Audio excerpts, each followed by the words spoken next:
Good evening, residents of Everett, Washington. I'd like to call it to order the Everett City Council meeting of April 10th, 2024. For the record, our city clerk will be participating in this evening's meeting remotely. The City Council meets all requirements of the State of Washington Open Public Meetings Act. Community members are welcome to join either in person, remote via Zoom, or by calling in. Those who wish to participate in the future via Zoom, you can find the instructions to register for the public comment on the City of Everett website under the City Council Department. Please note, we do not allow comments of any kind of campaigning, whether for or against ballot measures or candidates running for office. We also do not accept comments focused on personal matters that are related to city business. We ask that the audience refrain from clapping, cheering, and booing, and no signs of any kind are allowed in the chambers. Clerk, will you please take the roll? Mayor Franklin. Here. Councilmember Fossey. Here. Councilmember Vogely. Here. Vice President Zerlingo. Here. Councilmember Bader. Here. Councilmember Ryan. Here. Councilmember Tui. Here. President Schwab. Here. At this time, I'd like Councilmember Bader to lead us in the Pledge of Allegiance.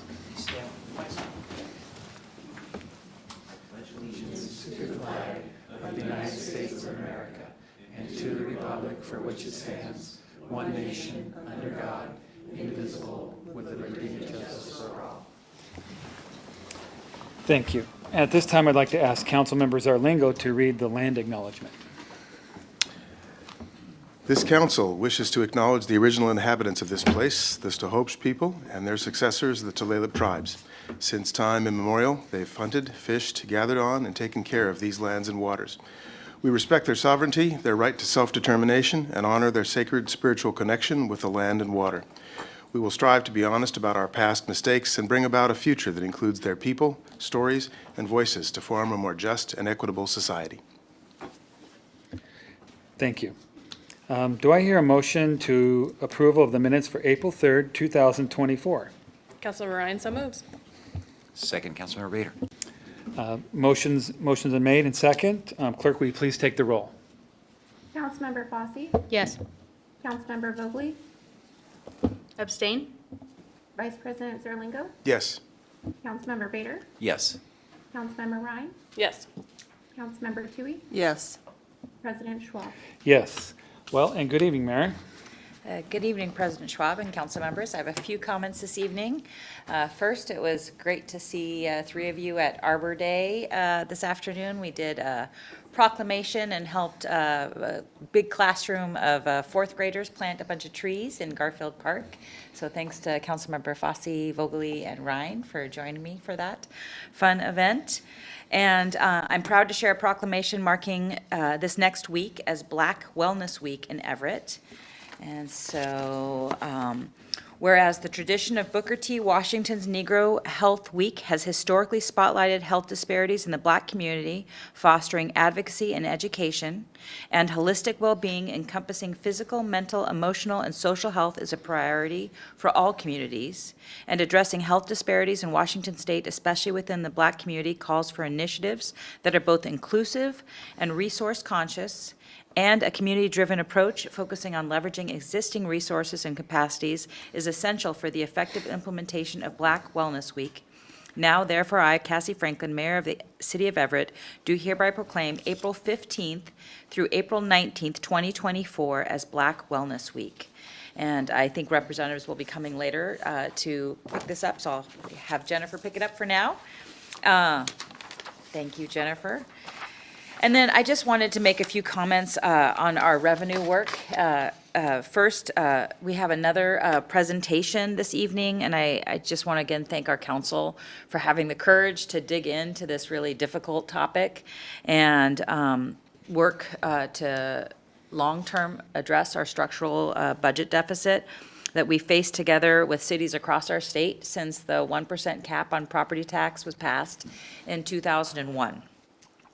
And just as a reminder, that means our revenues have not kept pace with our expenses, the cost of providing services in this community for the past 23 years. I also want to stress that the city has taken all the belt-tightening measures possible. We've changed our service delivery models, we've reduced our spending, we've reduced services. We have become a very lean, very efficient, fiscally responsible city team. From Susie tonight, you'll hear a reminder of all these increasingly difficult decisions that we've made as we've worked to develop a balanced budget and find millions of dollars to cut each and every year. And now we've reached a point where there really isn't anything to cut that isn't going to have a very serious impact on our residents. And I don't believe that we can cut our way into a prosperous future for our residents. And so without revenue, our ability to deliver our beloved and essential services will be greatly limited. And by putting this measure to our voters, we're ensuring that our Everett residents have the opportunity and have a voice on the future of public services that they'd like to see in our city. And I believe that's the right direction for us to take. So over the next few meetings, you're considering levy rates between $8 and $33 a month for an average value home in Everett. It's my hope and recommendation that you'll choose an amount that gives us the space and time we need to fund the services our residents love and deserve to have, at least for a few years. And so for me, that's something in the $25 to $30 range. It's your choice, but I just wanted to share my opinion of what that would be a good range for us to look at that gives us the time needed to stabilize these services for at least a few years, and hopefully we'll have longer-term solutions. And I see this as a major step forward in us really having security in those essential services. And again, I just want to thank all of you for doing this work. I know it's hard, difficult conversations that we're all having very publicly here, and just appreciate the effort that you're putting into it. And with that, no further comment this evening. Thank you. Good, thank you very much. Angie, do we have anyone signed up to speak tonight? Council President Schwab, if you don't mind, we do have someone who came in just probably 10 seconds after the mayor acknowledged Black Wellness Week and is excited about the proclamation. Do you mind if we take them as the first comment? And then we have, I know Angie has a couple. folks to- Absolutely. I'd be Thank you. Welcome, thank you.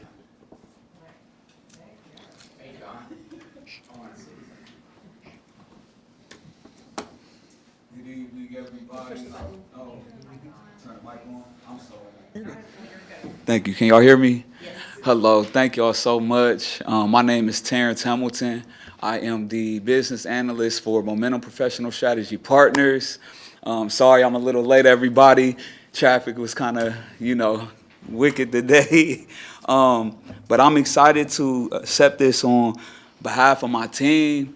This means a lot to me personally, because y'all standing amongst a man who's been in the system since he was 5 years old, right? So when we talk about mental wellness, mental health, and all the disparities that we face, my mother lost me at the age of 5, due to drugs, right? My father died at the age of 41 with the health condition, diabetes, right? So this is really, the work that I'm passionate about, and y'all can understand why I kind of hit home with me on passing Black Wellness Week. This is truly an honor, and I thank y'all so much for highlighting this, because it means so much to me. This one right here is definitely for all the young kids who are lost in the system and confused and don't know what to do. This is for all the parents, that deal with their mental illness, and that are not capable. And, also I just want to shout out my mother, who's over 20 years clean off of drugs, right? And because she fought that demon, right? And also fought the state to get her kids back and won, so this is for women like her and those that, really overcome some of the challenges that life, can bring to you. So this right here is a big deal to me. This is my first time doing this, and I'm just excited. I'm truly excited, and I thank y'all for supporting this. And we looking to do a lot more work out here. So on behalf of my team, Momentum Professional Strategy Partners, we'd like to say thank you, and hopefully we be able to do a lot more work out this way, y'all. Thank y'all so much once again. Thank you all. And thank you. President Schwab, Oh, what was, kudos to you and your mother, but Thank you. what was your name? Terrence Hamilton. Thank you. Yes. So I was told to read this off very quickly. Is that okay? Yeah. Okay, so, City of Everett, Washington, proclamation, whereas the tradition of Booker T. Washington's Negro Health Week has historically spotlighted health disparities in the Black community, fostering advocacy and education, and holistic well-being, encompassing physical, mental, emotional, and social health, is a priority for all communities, right? Note that we said all communities, y'all. Come on, stick with me now. And addressing health disparities in Washington State, especially within the Black community, calls for initiatives that are both inclusive and resource conscious, right? And community-driven approach, focusing on leveraging existing resources and capacities, is essential for the effective implementation of Black Wellness Week. Now, therefore, Cassie, come on, Cassie Franklin, Mayor of the City of Everett, do hereby proclaim April 15th, 2024 through April 19th, 2024 as Black Wellness Week. Thank you so much. Look, I'm giving you a big hug. Like, I hope you feel me. Thank you so much, y'all. Thank you. I handled that. It's my first time, y'all. I'm excited. You know what I'm saying? Thank you once again. Thank you. And I think we have a new reader of future proclamations. Oh, at yeah, this you're point. invited back for every proclamation, We'll my be calling you friend, back. every time. You do a way better job. I'm your guy. Okay, you're my guy. Okay, on to public speaking time. Angie, do you have something? Good evening, President Schwab. We do, and if anyone wants to speak, please just fill out a form and bring it to me, and I'll make sure that I call your name. We'll start with Lane, if he could please come to the podium.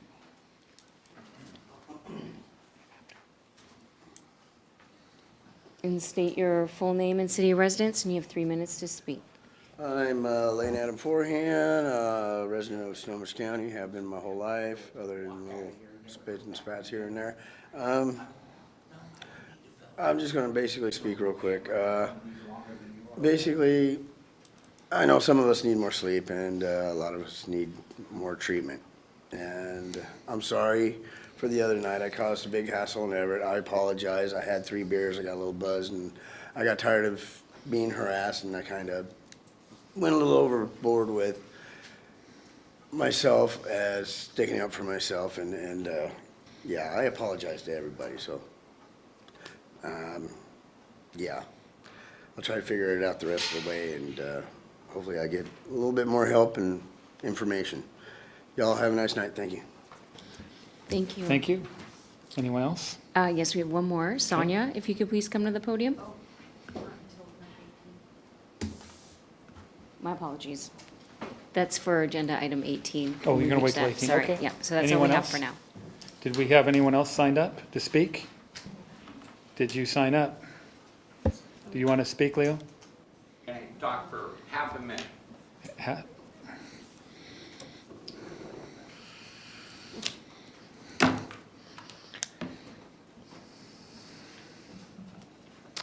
I almost didn't come to this meeting tonight. I was in the great town of Snohomish having a beautiful dinner, but I was getting riled up. What? 61 years ago, I wanted something for my birthday, to come to a city council meeting. People got dressed up, we had some great cops back then. They're all dead now. Senator Jackson's dead. I'm the only one, I never thought I'd make it this long. Cassandra, you're doing a pretty doggone good job. City council people, you guys are doing a pretty doggone good job.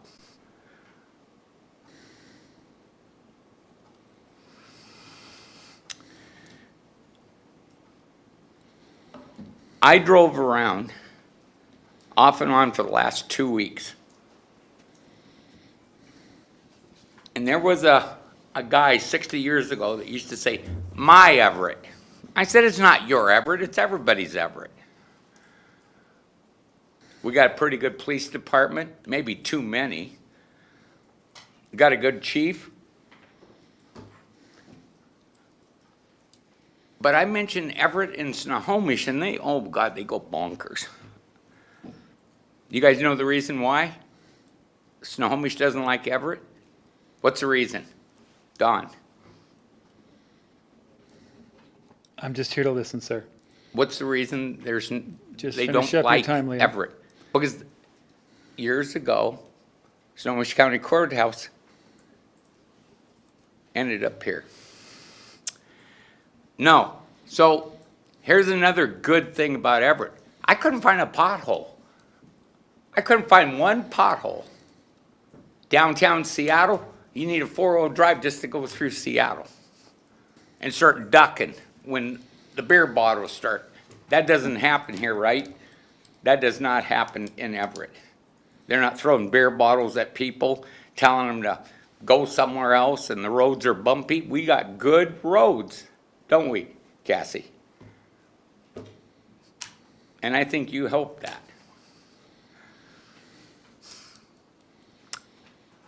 I'm not gonna shoot my foot off, so I'm done. Thank you very much. You know what? Thank you, Donald.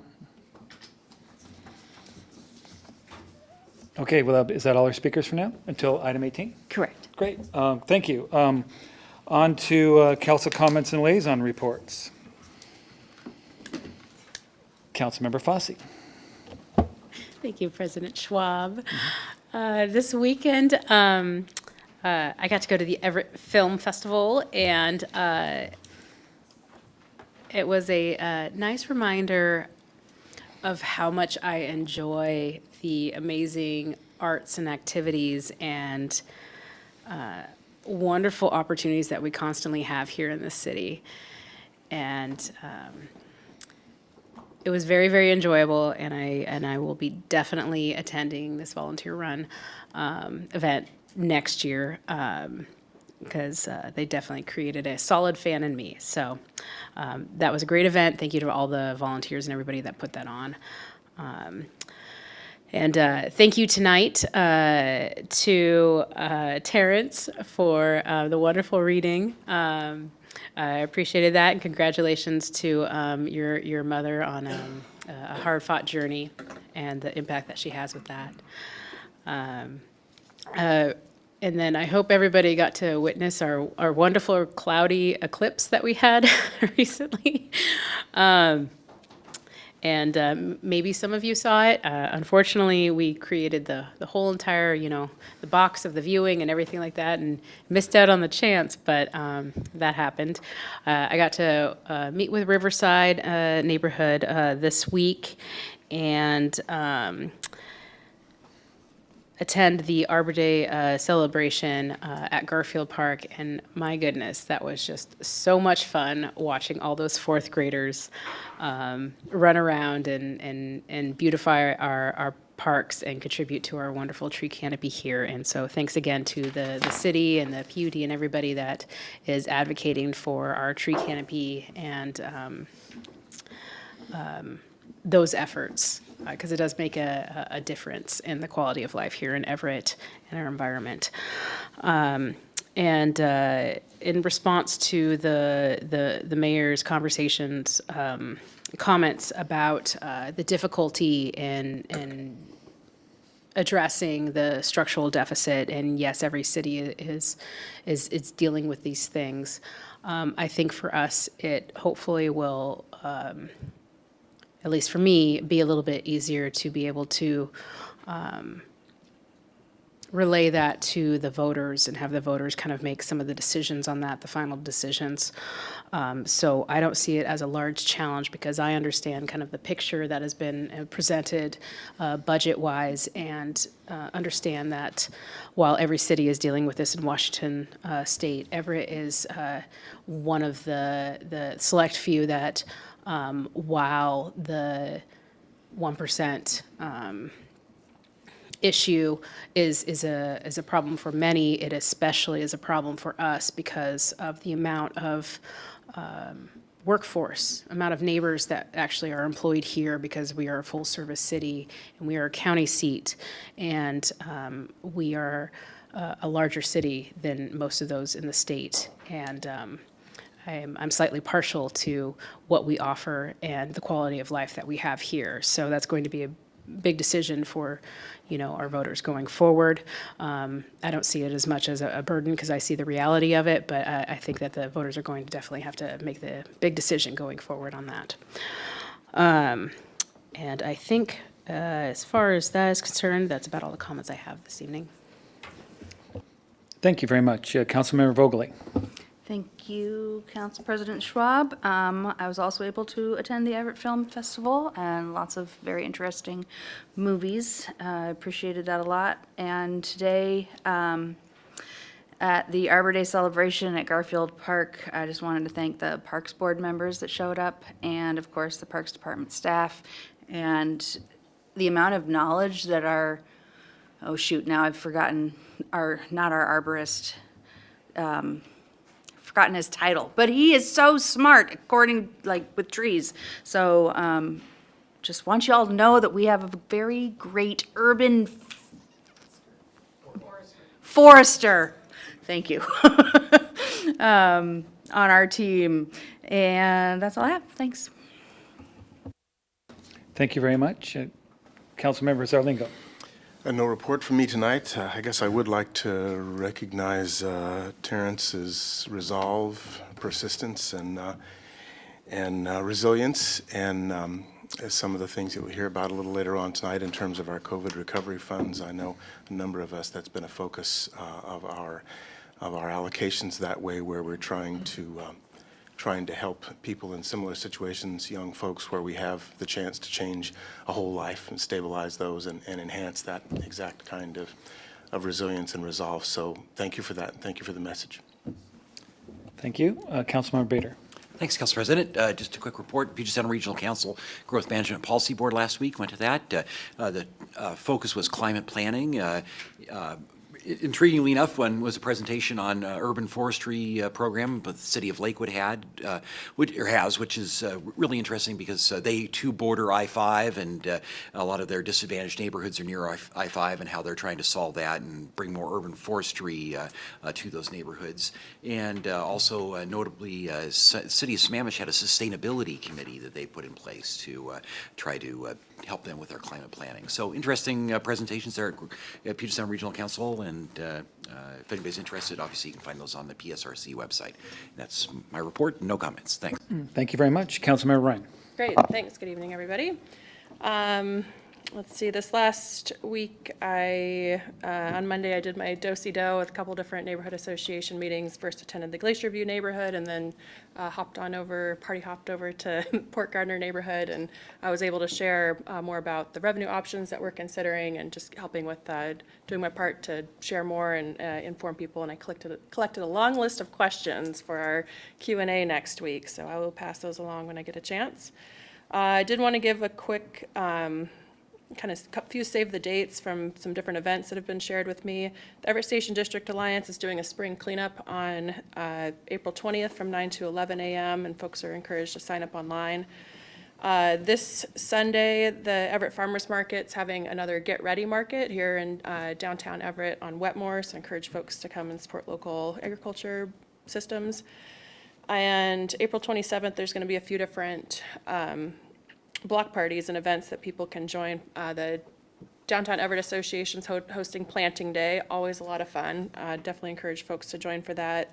There's also the PUD block party over by their headquarters, and Dawson Place is having a Super Kids Resource Fair. So another fun day. Hopefully, cross your fingers for good weather for everybody.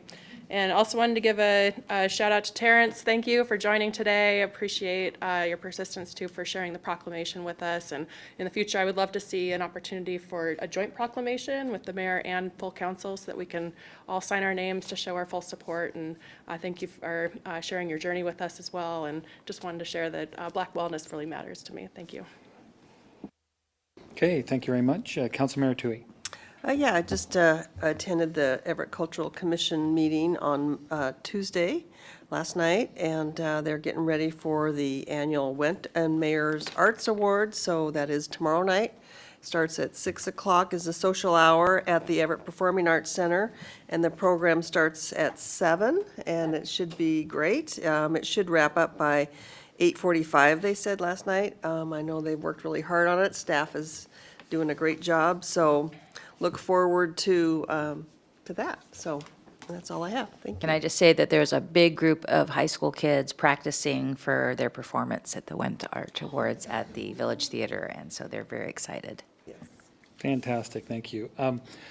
So for my report, I attended the South Forest Park Neighborhood Group last night. There are some questions I didn't get to staff in time, but they had some questions about the child care center and the traffic mitigation that they're going to put on, the expansion there on Federal Avenue. So just reach out to admin if you could help with that research on that. And I just wanted to talk real briefly about the revenue options. And this council has been very intentional of our itinerary here the last month here about approaching this in a methodical way. If those of you are watching, if you turn back the dial and check out our other our series, you can see there's a pattern. Tonight we're going to do a refresher on some of the items that we have trimmed and cut, and some of the services that we've cut or moderated, and how we got here, and a little bit about, of course, it all matters. Next meeting, April 17th, is going to be a public hearing.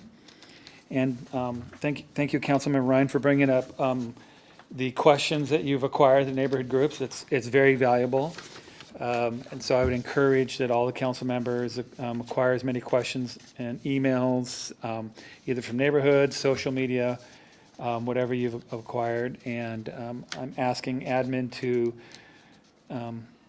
collate them together and discuss some of the general themes. You probably have, over 100 questions, some of them repeats, right?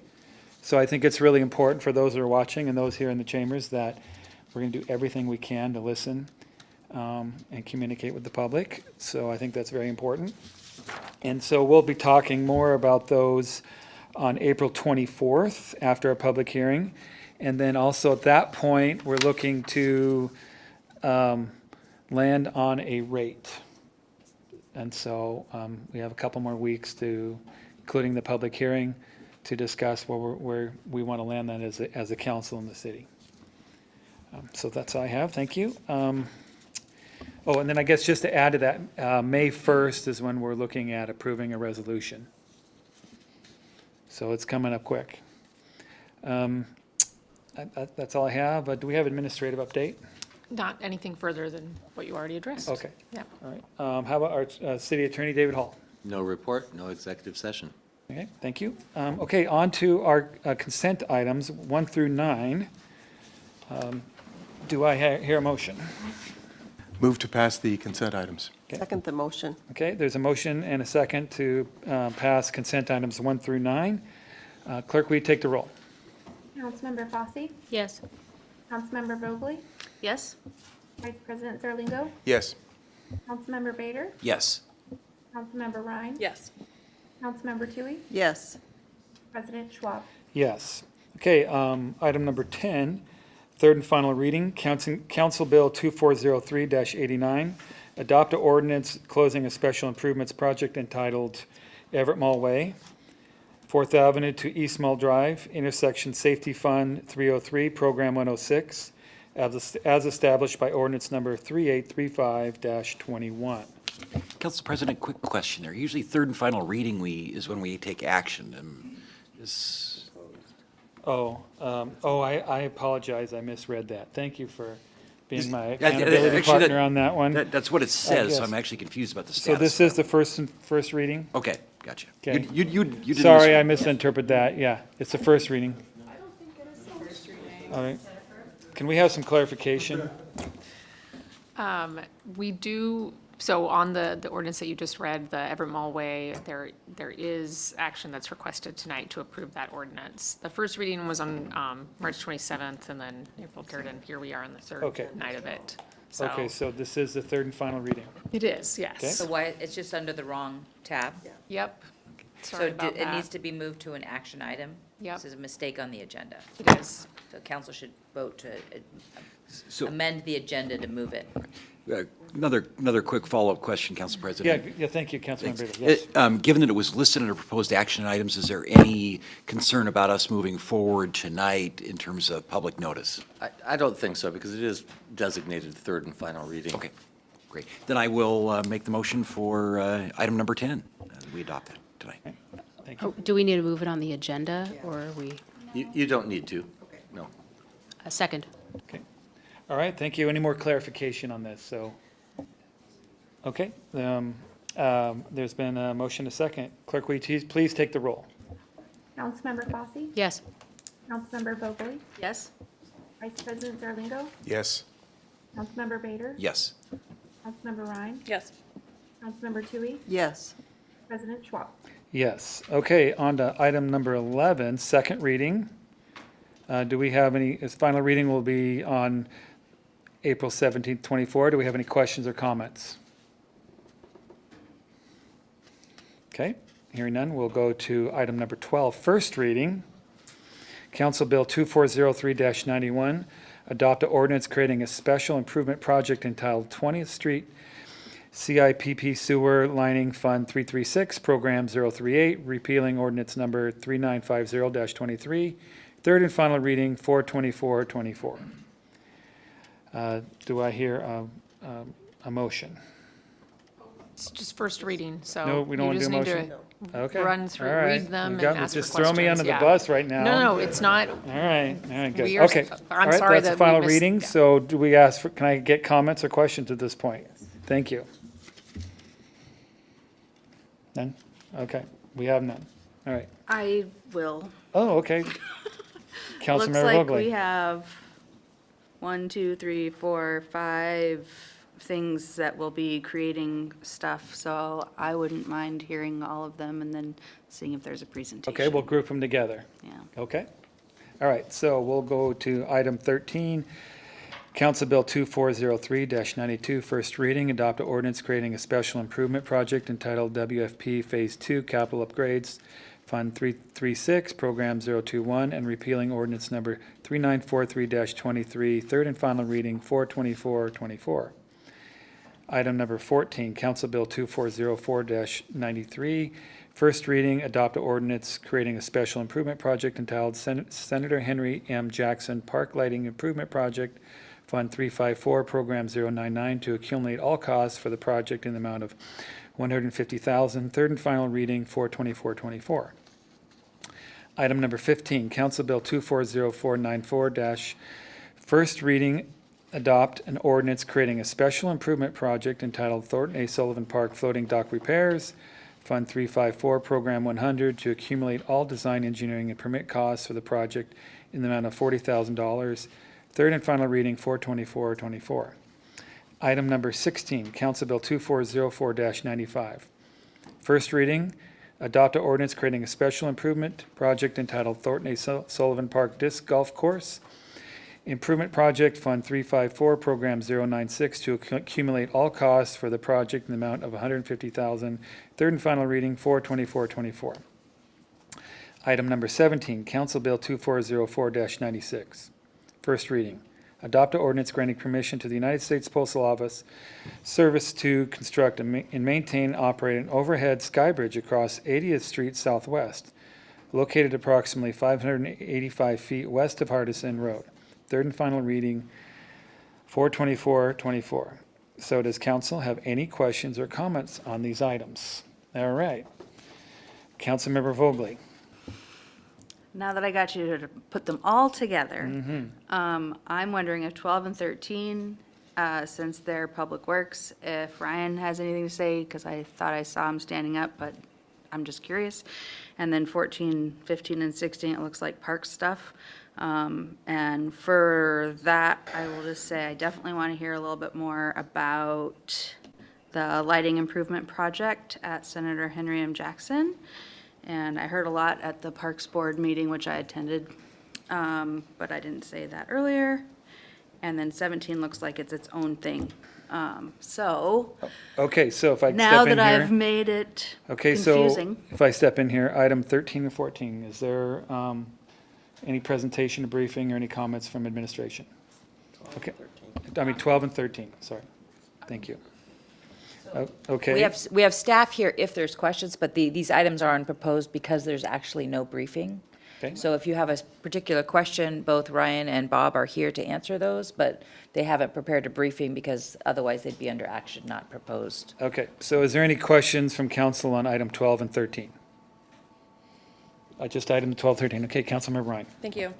Don't sit down too fast, Ryan. For item number 13, WFP Phase 2 capital upgrades, I see that the final construction cost for this project's $38 million. Is this the project that we were discussing a couple weeks ago that would be eligible for a PLA?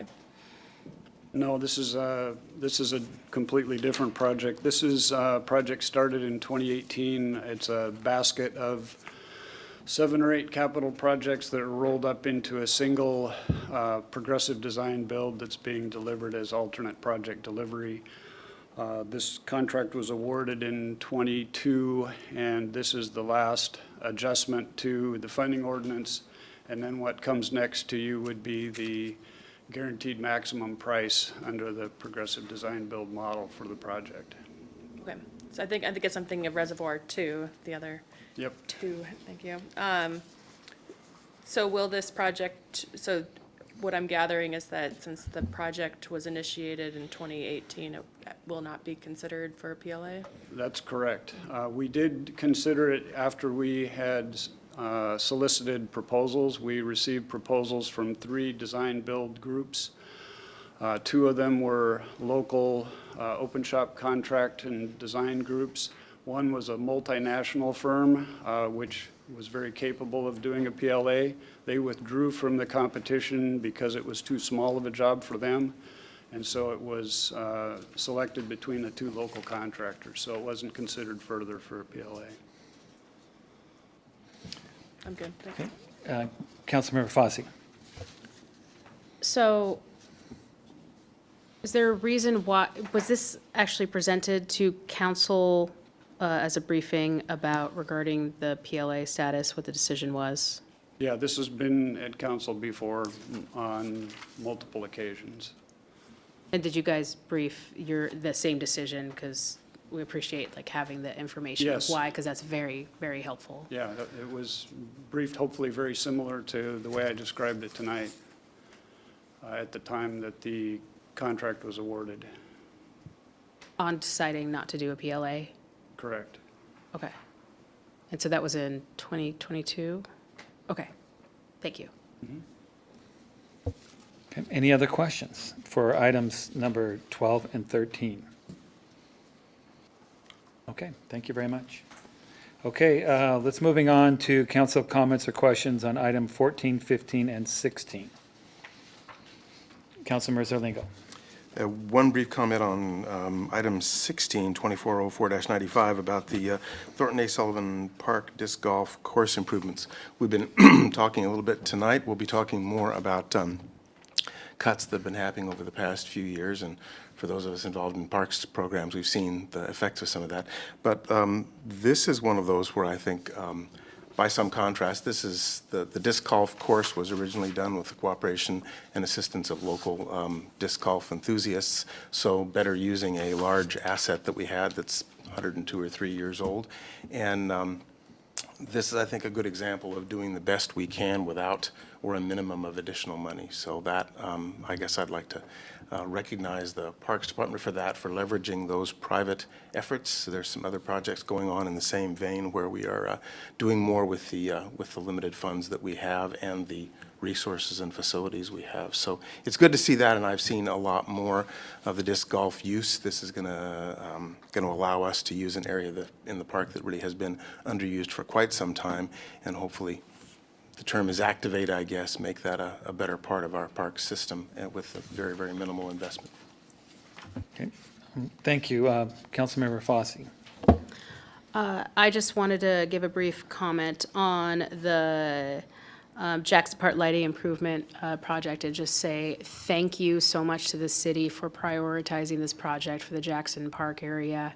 I know you've been paying attention to the activity there and the historic issues with gun violence and other things going on, and this will make a big difference. So I just wanted to do a huge shout out to Parks Department and the city for prioritizing this in this particular area. It'll be a nice public safety upgrade.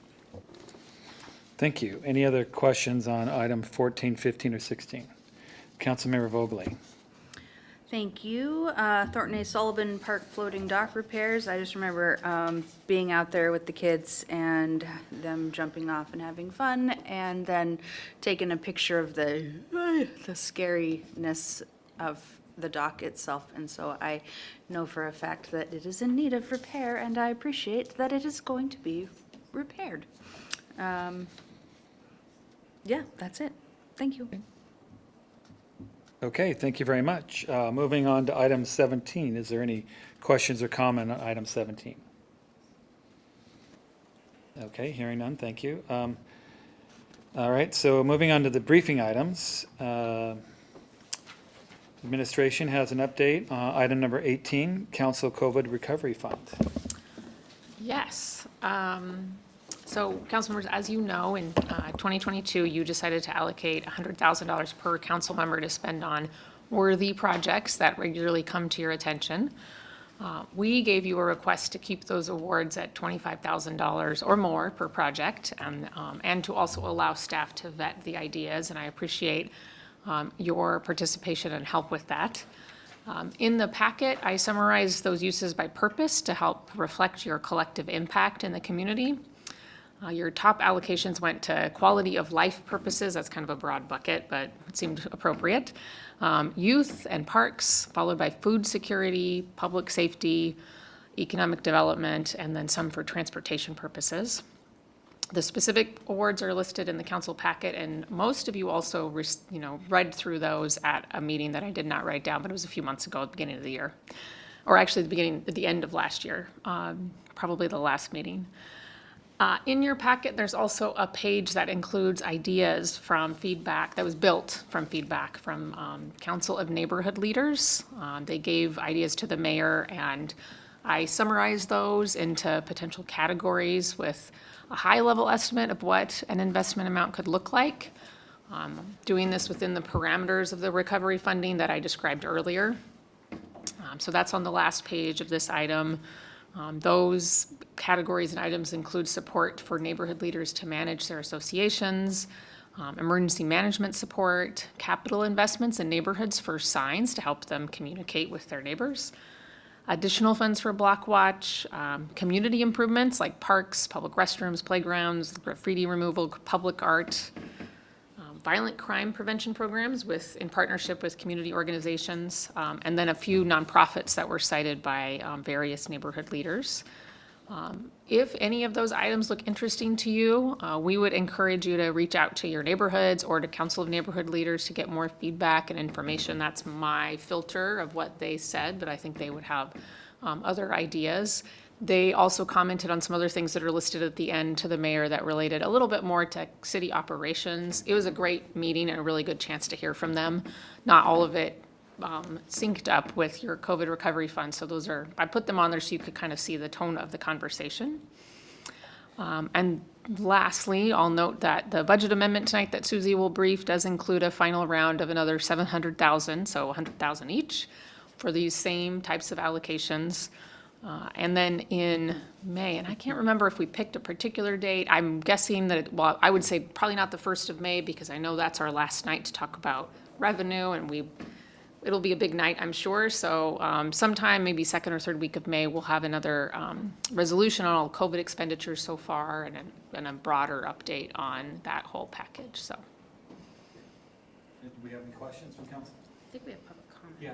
Oh, and you know what, I just told Angie I was gonna say, we have public comment, would you like to take that first? We didn't take it first, but now you've heard the briefing, which maybe is useful for the public, and we have comments, so we can go to that, of course, yeah, You could thanks. actually ask questions first, but Yeah. no comments. Any clarification? I have some after. Okay, good. Let's go to public comment. Okay, Sonia, if you could please come to the podium. Yep. And just press the right button on the base there, and you have 3 minutes to speak, and please state your full name and city of residence. Okay, Sonia Bodge, Everett, the Vice Chair of the Delta Neighborhood Association. A quick shout out to thank you for the lighting at Jackson Park in consideration of that, because it really is important for our park. There's a lot that goes on down there at night and during the daytime that you maybe aren't aware of, but thank you for that. Talking about the $25,000 that Mary was gracious enough to portion off to our neighborhood park, Jackson Park. We do look forward to working with the Parks Department. We kind of thought we might meet with them before, so the list, I was a little surprised to see lighting on the list, since we're getting lighting through a different vehicle now, and then the gate was listed. But we have other ideas, so we are looking forward to working with the Parks Department to throw out some ideas and find out if they think they're plausible or not, and then narrow that down to a practical list of one or more things to do. So we just wanted to say thank you, and we really appreciate everything you're doing for us. All right, thanks. Thank you, Sonia. I just want to share that I will be working with Bob and the Parks team to help organize that. I know you shared feedback with me directly, but I certainly want you to have the opportunity to share with that feedback with Parks team directly, and we'll make sure we can set that up. Yeah, great. Any other public comments? on That this item? concludes all of our public comments. Okay, for any more items, we're good. That's it for the night? Okay, thank you. Council question, comments? Councilmember Fosse. Thank you for that update. I'm assuming that the lighting thing was just like a, hey, this is being done, typo in maybe the place that it was at. So I had let the neighborhood know that there is going to be a brainstorm session for that $25,000 coming forward, but glad to see that they're very excited about the lighting and all those improvements coming. So thanks, shout out to the city, and then please let me know when the upcoming kind of brainstorming session is for that. When is the next stage where we will have an update? Because I noticed a lot of the ones on my list are pending, and I know Councilmember Zarlingo is also waiting for probably some updates to some of the ones that he was working on. And when might be the next kind of, if there is any sort of outreach for any of the recipients that we need to kind of poke or? So after tonight, I'll review the list and with our staff that, or not me, that's processing those agreements when they're the outside nonprofits, and see if there are any where a point of contact would be useful from council members. So I'll just take care of that in like the next week or so. And then for a general update, since we're doing the full COVID thing next month, so maybe in a couple months, like sort of another quarter from now. I know Council Vice President Zarlingo will give me a break because he just submitted his good list, but not too long ago. So we're just in the midst of starting to process those. But yeah, so maybe like in 3 or 4 months, I can come back and do the same. Wonderful. Thank you so much. And if there's any assistance that you need from any of us on reaching out to the recipients of any of those to get them moving along, please don't hesitate to reach out. Sounds good. Okay, any other questions or comments? Councilmember Bader. Thanks, Council President. I just quickly point out that the round we're talking about tonight were allocations made by former Council President Stonecipher, and not any allocations I made. So I want to give credit where credit's due for Council President Stonecipher's allocations. So thanks. Fantastic. All right, any other questions? Councilmember Ryan. Great, thank you. When the city received the initial $20 million in ARPA dollars, how were our neighborhood leaders solicited for advice and ideas with that initial allocation? I don't know. I'll have to follow up with staff. Like in 2020 and 2021? Well, there's the CARES dollars and then the ARPA dollars, so. We'll get either you one a would be fine. update, full report on the community feedback, in general that we received on that, but we had many conversations here as a council, and it's been so long, I honestly can't remember what all the methods were where people communicated. I don't think I had a meeting with the neighborhoods like I did just recently, where I got to hear directly from our Council of Neighborhoods, other than attending Council of Neighborhood meetings. So, but I'll follow up with staff and we'll get that back to you. Thanks. And then the cover sheet for this item mentions that the council could potentially allocate more money for council projects should funds be available in 2024. Can you explain why that language was chosen? I wrote it like about 8 days ago, and then about 2 days ago, when Susie was finalizing the budget amendment documents for your agenda, the mayor said, no, we should make sure that those additional funds are in this budget amendment. So I didn't go back and change my cover sheet. I should have done that. And so they're included in the amendment that she's briefing and as soon as we're done. Yeah. Yeah, and Councilmember Toohey brought that up during the budget adoption process, and at the time we said, oh, like, we're right at the end, let's save that for an amendment, not do that tonight, and so that's how we included it in the amendment, yeah. The last update that council received, I think it was in January with the list, showed that the balance was about 3 million of the 20 million that hadn't been allocated yet. Is there an updated balance of how much is left? I believe that Heidi is gonna mention that in the budget amendment. I said Susie, anyway, Susie's doing the revenue, Heidi's doing the budget amendment, you'll hear that shortly. I could probably find it in my email, but I know it's in her presentation in just a few minutes. Yeah, I've been, since I had heard from neighborhoods that they had been brought together to do a brainstorming session on ways that we could spend our council allocation, I've been trying to think through an equitable way that we could honor their requests. And I haven't been able to come up with anything. You know, I have the most neighborhoods in my district. We have 2 at-large council members.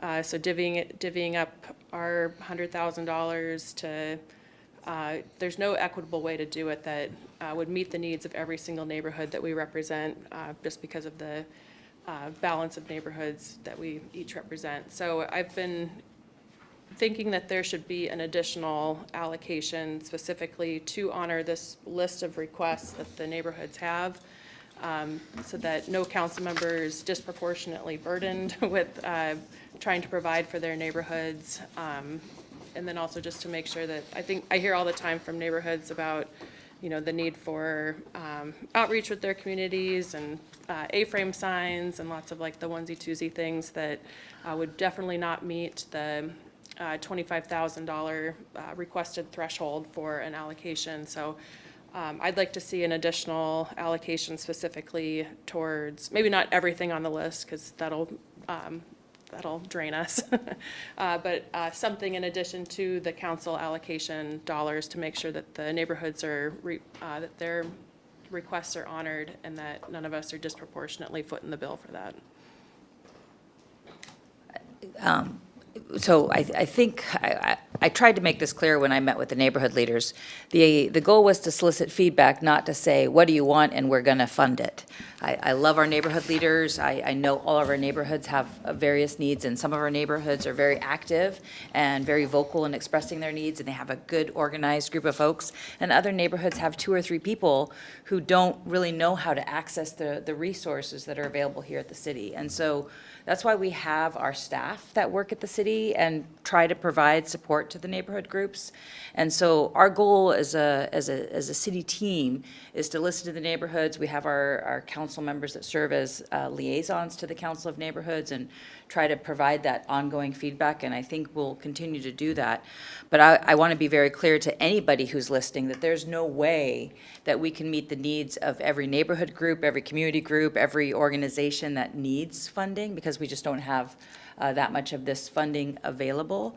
And I do want to advocate for the team at the city that there's a reason that we set the threshold at $25,000 is because of the staff work involved in doing grants is very labor intensive, and that return on investment isn't great. So it's, as we're trying to fund different things in our city, this is one small tool that we have. If I could ask that we kind of table that request, maybe you and I can talk in our next meeting, and we can organize a meeting with the team of staff that work to support our neighborhoods. And we can talk with the Council of Neighborhoods at one of the upcoming meetings together and go through what might work. But I don't see a path where this is the tool to fund all those requests. And I wouldn't want you as a council member to feel pressure that's the responsibility. The goal was just to make sure we heard loud and clear that neighborhoods didn't feel that they were being heard enough on ARPA. And so prior to the allocation of this next $700,000, I thought it would be good to proactively reach out to the neighborhood leaders, try to get that information so that we could provide it to you ahead of even receiving the money, so that you would have that as additional ideas in the idea box, knowing that we don't have enough money to fund all the different requests. And so I just don't want any one of you to feel that pressure that's your responsibility. It's our joint responsibility to figure out how to take care of the neighborhoods. But this bucket alone isn't going to be enough to do that. And I worry that with 19 neighborhoods, we're just not going to be able to allocate, grants big enough to meet their needs and not overburden staff that don't have the resources to do that work. Any other questions or comment? Oh. Okay, Sorry. so we're Thank you. we're on item 18, or 19. Right, and I just 18. have one comment to make. It appears that I omitted the additional $700,000 from this budget amendment, so I'd like to propose, when we get that far into that, I want to propose that we amend our budget amendment to increase it by that $700,000. That was completely my oversight, and we need to get that in there, so. So we'll Lots of have balls in the to, air. so what you're saying, we need to amend item number 20. Yes. Okay, As soon as we get there, so I Great. would thank you. And hope we since you're could do both, that. since you're both up here at the mic, do you have the balance of how much is in our COVID recovery fund? Yeah, it's around $2 million, and I do want to go back and double check that because of this $700,000. I think that was included in that analysis, but at this point, now I want to double check, so. And is the 2 million before or after, does that include what's listed in the budget amendment? It includes the budget amendment. Thanks, So that would be unallocated money. thanks. Any questions or comments on item number 18? Yes. Councilmember Vogely. Well, let's see. So since it's not in there just yet, and you're gonna double check, maybe even, no, you're not gonna have time in the next 5 minutes. Instead of the 700, just put the 800,000. I know, Mayor had asked us to table that, but I'm just putting it out there that if there's 2 million-ish, and there's 7 of us, and an eighth that held the meeting, then I don't see why 800,000 would be too terrible to have as an addition for COVID recovery funds for our city and the neighborhoods specifically, since they were asked specifically. That is all. Thank you. Councilmember Fossey. Quick acknowledgement of the ridiculous amount of neighborhoods that are in Councilmember Ryan's district. That is fully acknowledged. And this list coming out, maybe that's a conversation of there might already be plans in place to possibly target some of these things between now and then. So maybe before the next council meeting, the city and the mayor can have a meeting with Councilmember Ryan and others as need be to kind of relay some of those. Because while I would love an additional funds to provide to the neighborhood associations and to designate some of those with some of these ideas, maybe they might have something in the works or something that they're working on. Is that a possibility where we could just see if it's coming forward next week meetings? Are you Yeah, requesting an update after some conversations with council If it's members? needed, but just to touch base on it, like, Okay. have those conversations this week and then maybe touch base on it next council meeting if needed, if the answer wasn't satisfactory. Okay. And I think we'll have time in our next meeting. We'll try to provide you an update at our next meeting. The Director, Julie Willie, isn't here this evening, and she, in addition to the work that she does as the Community Development Director, is over the COVID recovery dollars and all the different programs that we have, that, I mean, it's nothing that you haven't heard about. There's no mayor's designated fund. It's all goes through council. So they're all programs that have been approved, like day center and things like that. And so there could be reallocations of different dollars of programs that were approved for COVID recovery funding, but now have shifted. And so when she's available for that full update, I think we'll have that information. But we can probably organize a meeting, one-off with Councilmember Ryan or whoever wants, just a quick meeting in my office where I can kind of go through that and we can talk, and then we can formalize a full community presentation on the status of each and every one of those projects when she has time to prepare. Oh, yes, the goal of that was to make sure that there was going to be an update for Councilmember Ryan and those interested in potential of what's happening in those funds in a timely fashion was the point. And I'd like to make a comment here too. The original allocations of this was not specifically for a neighborhood per se, zoning or area. Although I personally did survey my district as a whole, including the neighborhood groups, and did a survey and everything. And I don't think that was the intention. I think naturally, as council members, especially the more districts, that you kind of gravitate more to your area. I think that was somewhat of the intention. But I don't think that was the original motive behind it. It was to help City of Everett as a whole. And thank you, Mayor, for saying there just isn't enough money to go around. I'm very thankful for what we have. And I know we've all spent a lot of time thinking about it, processing, communicating, and being really intentional with what little dollars that we have. So although most of the dollars we have went to neighborhoods, but that was just merely the need was there, right? And so with my dollars, I tried to pick projects that also help the city as a whole too. So yeah, so I just want to make that comment. Yeah, Councilman Ryan. Great, thank you. Yeah, I think the feedback that I've been getting from all of my neighborhoods is the expectation that my dollars goes directly to them. And so that's put me in a pretty difficult position to, the needs that I see in the city, and then also the needs of my different neighborhoods. So that's been a difficult balancing act for me, and also just to also explain the overall intent of the COVID recovery dollars and the council allocations. To be crystal clear and to double on what Councilmember Vogely was saying, I do think that an additional $100,000 allocation directly to our community development team or our engagement team that they can distribute as they see fit to all of the neighborhoods, I think would be helpful. And I think it would go to honor the requests from the neighborhoods for mailings and signs and all of these things that are listed that do funnel through our engagement team and our neighborhood folks. So just to be crystal clear, I would definitely love to see an additional $100,000 allocation specifically to that team so that they can honor these requests. Thanks. Okay, so just for clarification, so is that for our neighborhood groups team? I don't know what do we call that team now? So likely there would be like mini grants for the communications department to manage. I mean, Can we not call it that yet? Because Yeah. I really need to talk to Okay. the department that works with our neighborhoods Yeah. before they are the experts on kind of I don't even know the neighborhood budget by heart, so I really want to include that team. right.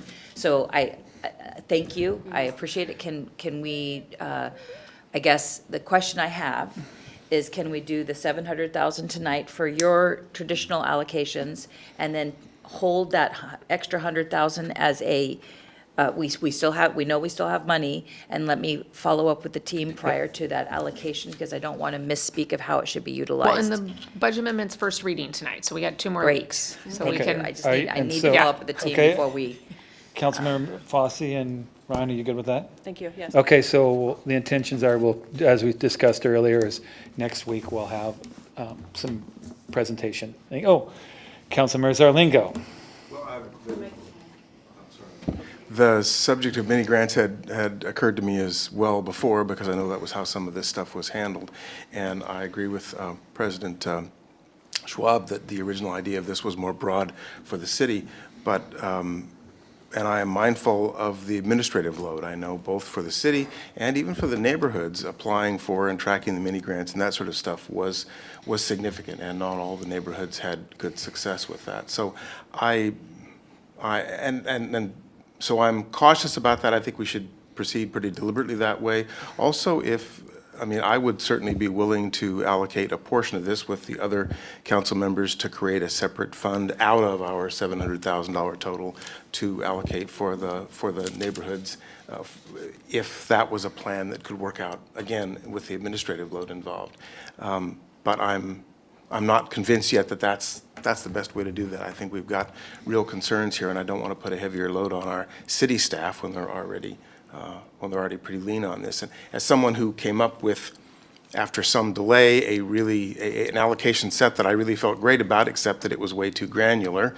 So thank you for setting me straight, Director Gregerson. I think we're closer on that, but I also feel like we're a ways yet from this in terms of our consensus, how we would use this, and also just confidence that it would really go where we want and be something we could administer. Okay, so we'll move along. So thank you for your comments and discussion. I feel very thankful that we have this opportunity. So it's probably one in a lifetime experience. So thank you for that. So we'll move on to revenue options, item number 19. And at the end, we'll talk about item number 20. Is that correct? Okay, thank you. Good evening, everybody. So tonight's briefing will be a recap of the February 7th briefing that focused on the steps the city has taken over the last 10 years to reduce the budget deficit, as well as items related to the cost of responding to significant changes in our city and inflationary pressures. So the city has worked hard each year to reduce costs and increase revenues in an attempt to resolve the deficit. Included in these efforts were 2 rounds of the Structural Deficit Advisory Committee, one in 2014 and one in 2018, which consisted of city staff in leadership positions. And we also had a Fiscal Advisory Committee in 2020, which was comprised of leaders in our business community. Many good recommendations came out of that work and have been implemented, which I'll be going over in the next couple of slides. And interestingly, asking voters for a levy lid lift was one of the Fiscal Advisory Committee's recommendations in their report. In addition to that committee work, we conducted efficiency studies of 3 of our largest departments, fire, public works, and police. The results of which generally suggested where we needed to spend money rather than where we could reduce costs. We also contracted with Burke and Associates for a citywide benchmarking study that compared Everett to 7 of our peer cities, and that was in 2018 over into 2019. And as you probably recall, the overarching message of that study is that the city should consider divesting services to other regional providers, much like our peers have done before us. The next couple of slides highlight the deficit reduction measures that the city has undertaken over the past 10 years with savings estimates where possible. Starting with the high deductible health plan that was implemented in 2020. Reducing healthcare costs was a recommendation of the Fiscal Advisory Committee, although, of course, this effort had already been well underway when we brought that committee together. It's difficult to identify savings that are directly related to the new plan, as there are a lot of factors driving costs, including the level of large claims resulting from serious health conditions, which can cause a lot of volatility in claims in any given year. However, I think it's helpful to get some sense of the difference by looking at the monthly funding rate for each plan, which is set by our underwriter each year during the budget process. The blended 2024 funding rate for the HMA Legacy Plan, our original plan, is $2,008 per month, while the rate for the new high deductible plan is $1,264, which is a $744 difference. The comparison to the or the companion to the new health plan is our Vera Clinic, which provides primary care to Everett employees. Through the clinic, the city is able to save money on healthcare by paying for services at cost, plus a management fee, while at the same time providing excellent care for our employees. Susie, quick clarification. As someone who was doing other plans also through the private sector and sometimes retail, I think our plan is not, strictly speaking, a high deductible health plan. It's a consumer-directed health plan. It doesn't qualify for the higher, it's not that high deductibles compared to the classic high deductible health plans, is it? It is a high deductible, but we've also referred to it as a consumer-driven health plan. Okay, because I don't think it qualifies for the federal Perhaps not the federal spending plans definition. that are, yeah, that's what I meant. Because honestly, the deductibles didn't seem as high as I had expected or experienced before in a actual qualified high deductible health plan. They are quite a bit higher than our original. They're Yes, significantly and significantly higher. Yeah. lower than the higher ones, so Yeah. yeah, okay, Yeah. got it. And Susie, that number you're talking about is per member. Yes, so it's an The aggregate savings number. is quite high. Yeah. The savings So from for the general public that might be listening, we're not talking about an $800 savings, we're talking about many. Yes, because we have over 1,000 employees, so, yes. Yep. A quick question. At some point, can you talk in more detail about the fiscal advisory committee that met, was it 5 years ago? That was in the summer of 2020, so it was. Now in the- or whenever is a good time in your presentation? Certainly. Okay. Sure. I can just share that Yeah. we called together, it was during the pandemic, when we realized that we were in severe financial challenges, not just because of the ongoing structural deficit that we'd been dealing with for nearly 20 years by that time, 19 years, but the impact of COVID. And so I called together a diverse group of business and community leaders that had financial expertise, maybe not municipal financial expertise, but good business sense. And we'd already called together staff and asked our residents to come forward and share whatever efficiencies, similar to what I'm sure the Stephenson administration did in 2014, kind of an SSTAT process saying, how can we save money? What can we do to find efficiencies? But in addition to that process, we also did a advisory group with outside businesses. Susie then educated them on municipal finance and how a city budget operates and really where the deficit is in the general fund, and spent much time doing that. And they went over all kinds of ideas. They had a lot of ideas that probably make sense initially, but when you realize that how we operate as a city and with civil service and the constraints that we have, that they weren't feasible. But then they had other ideas that we were already implementing, or we could implement even further. And so we just used those recommendations, and then they did present kind of the results of their work back to council. And we also did some videos at the time to share publicly kind of the results of their work and educate the public on our finance.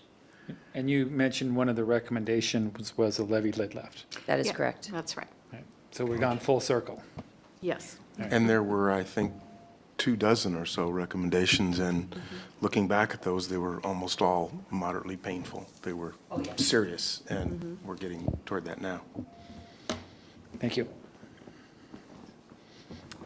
Okay, so continuing on with our Vera Clinic, that clinic does get consistently great reviews from employees who take advantage of that benefit. I don't have numbers for 2023 yet. I expect those in June, but our broker's report for 2022 showed a savings of $820,000, which equates to a 164% return on the Vera Clinic investment. And the last healthcare-related change was to implement a premium on or funding rate share for employees.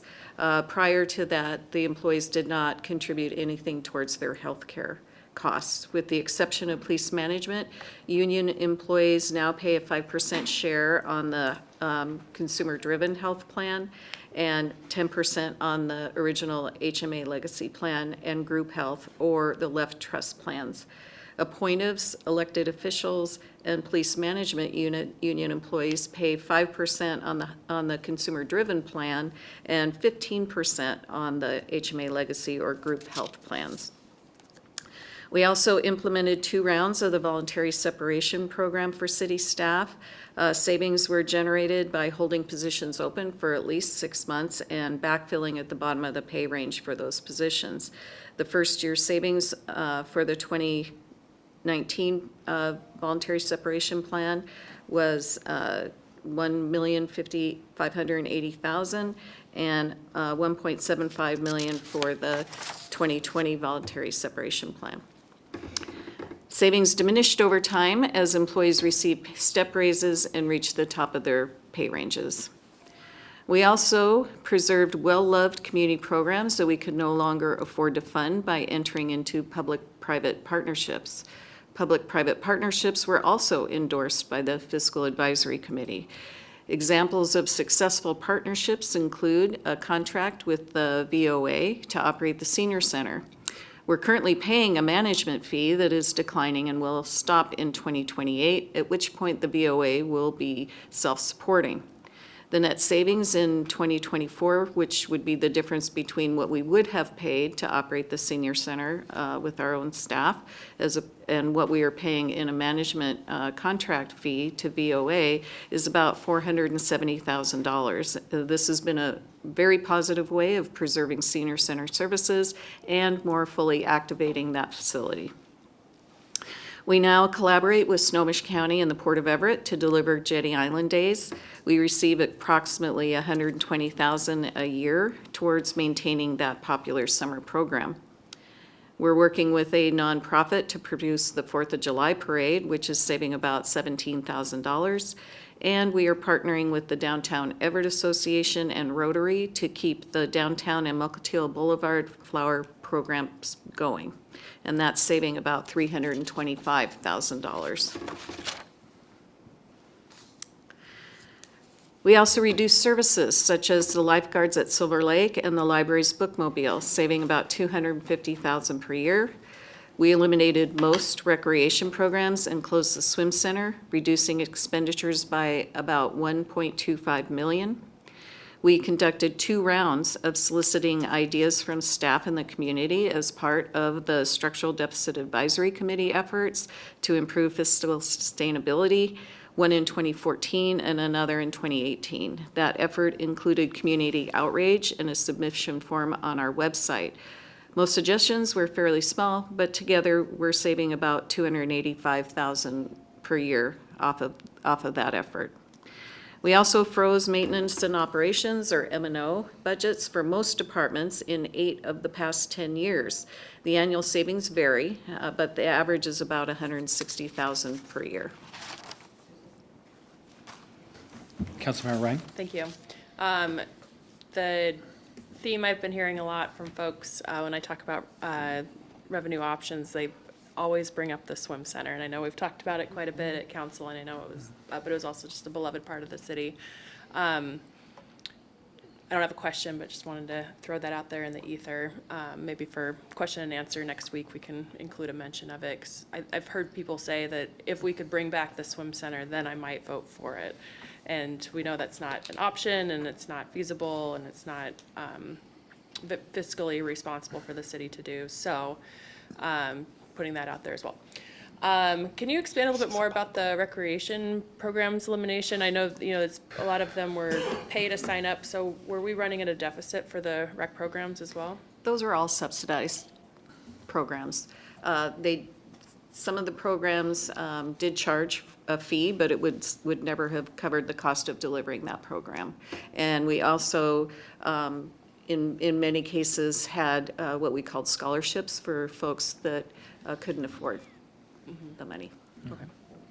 And I'll just add on the swim center, not all hope is lost. We are continuing to, just like we did identify public-private partnerships for the senior center and for Jetty Island Days and the 4th of July Parade and everything else, we are continuing to work on that. We've had an RFP process out looking for a partner to activate that space, whether as a swim center or something else. And we do have a couple proposals that we are evaluating on feasibility. So we're hopeful that we'll still find a partner to bring back, but it's not included as a proposal in what we're asking council to consider is just sustaining what we currently have, not what we really used to have, because that would cost a lot more.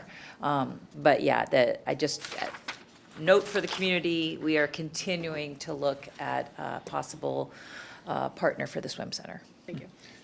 Councilmember Tui. Yeah, on that swim center, I hear that often about it. And I also hear that, you know, when we closed it, we did it because the YMCA was opening. And what I hear now from the YMCA is that there's a backup, there's a line. You can go there with your grandkids and you have to wait 45 minutes till somebody gets out of the pool and then you can go in. So it's really, sounds like it's very much at capacity. And so having another pool, especially with the number of people that we have moving into Everett and the number of people in apartments that need to have recreation, I certainly hope we can somehow make it work, so. Thank you. I'd like to jump on the pool bandwagon myself. It is a subject of a lot of conversations, so it's very important to a community, and it's certainly is a significant expense. Any other questions? Okay, thank you. Go ahead. So in addition to the cuts and program changes, we've looked at revenues. In 2015, we increased the natural gas, telephone, and electricity utility taxes from 4.5% to 6%. We also implemented utility tax on garbage and cable, starting at 2% in 2015, and then increasing by 2% over the next 2 years. Most cities in this region were already at 6% and included all 5 tax types. This change added about $5.6 million to general government resources. We aligned service fees with our peer cities. Many at that time had not been updated for many years. This brought in an additional $300,000. At the same time, we also revised the procedures for setting service fees, many of which are now tied to CPI, so that they automatically update each year by a small amount or follow an annual or semi-annual review to ensure that we don't fall so far behind in the future. And again, we'll be instructing departments this summer during the budget process to review their fees during as they submit their small revenue estimates to ensure that we're still current. So they'll take another look at that, all of their fees again this summer. We raised the general business license fee and implemented annual renewals, which are generating about $870,000 per year. Our license fees remain slightly under the average of other B&O cities in Puget Sound. We implemented false alarm, fire inspection, and credit card service fees, which is bringing in about $400,000 per year. $20 car tabs were implemented in 2015 and bring in about $1.6 million annually for overlay and grant match for street improvements. A fundraising position was added to the animal shelter. This has proven to be a very successful investment that is supporting the veterinary program in 2024. We implemented the Ground Emergency Medical Transport Reimbursement Program, or GEMT, in 2017. This is a federal program that compensates the city for the difference between the cost of EMS services and the amount paid by Medicare and Medicaid. Because fire participates in EMS calls, the general fund receives a proportionate share of that reimbursement.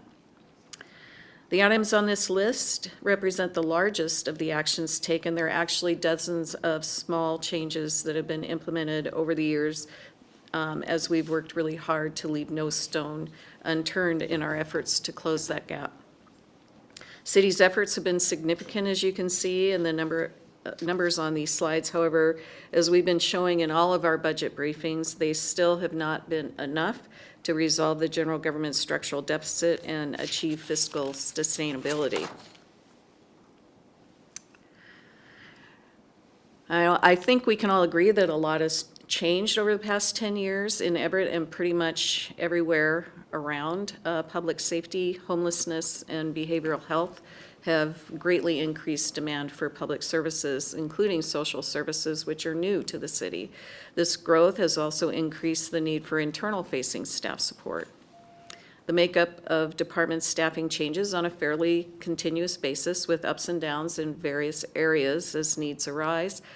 And this table looks at 2 points in time, the budgeted FTEs in the original 2014 and 2024 budgets. Based on this view, we have added 26 public safety FTEs, including 23 police officers. We created a new community development department, which now consists of 12 and a half staff members, many of whom are social workers and mental health professionals who are working to alleviate homelessness and address problems associated with behavioral health, substance use, and encampment cleanups in our community. We added planners, inspectors, plans examiners, and support staff to improve our permitting process and ensure that it is viewed as a benefit rather than a barrier to developers who are considering investing in Everett. We added staff resources to communications in response to requests from our neighborhoods and council members for more communication and social media presence to improve transparency, outreach, and encourage our residents to engage more fully in civic life. And finally, we've added FTEs in our internal-facing departments to support the growth in our more public-facing departments. So in total, we've added 67 new FTEs between 2014 and 2024, 28 of which are currently supported by grants, reimbursements from other agencies, or donations. However, along the way, through prioritization, we also eliminated more than 40 FTEs, so the net staffing increase over that 10-year period is 26.45 FTEs.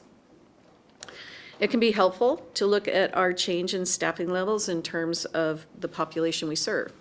In 2014, our general government staffing equated to about 7.1 FTEs per 1,000 residents.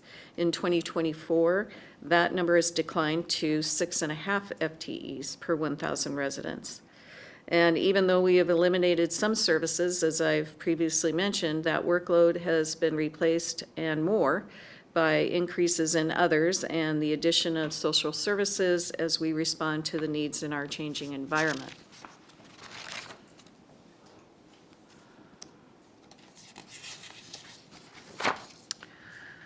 We've also had increases between 2014 and 2024 in areas other than labor.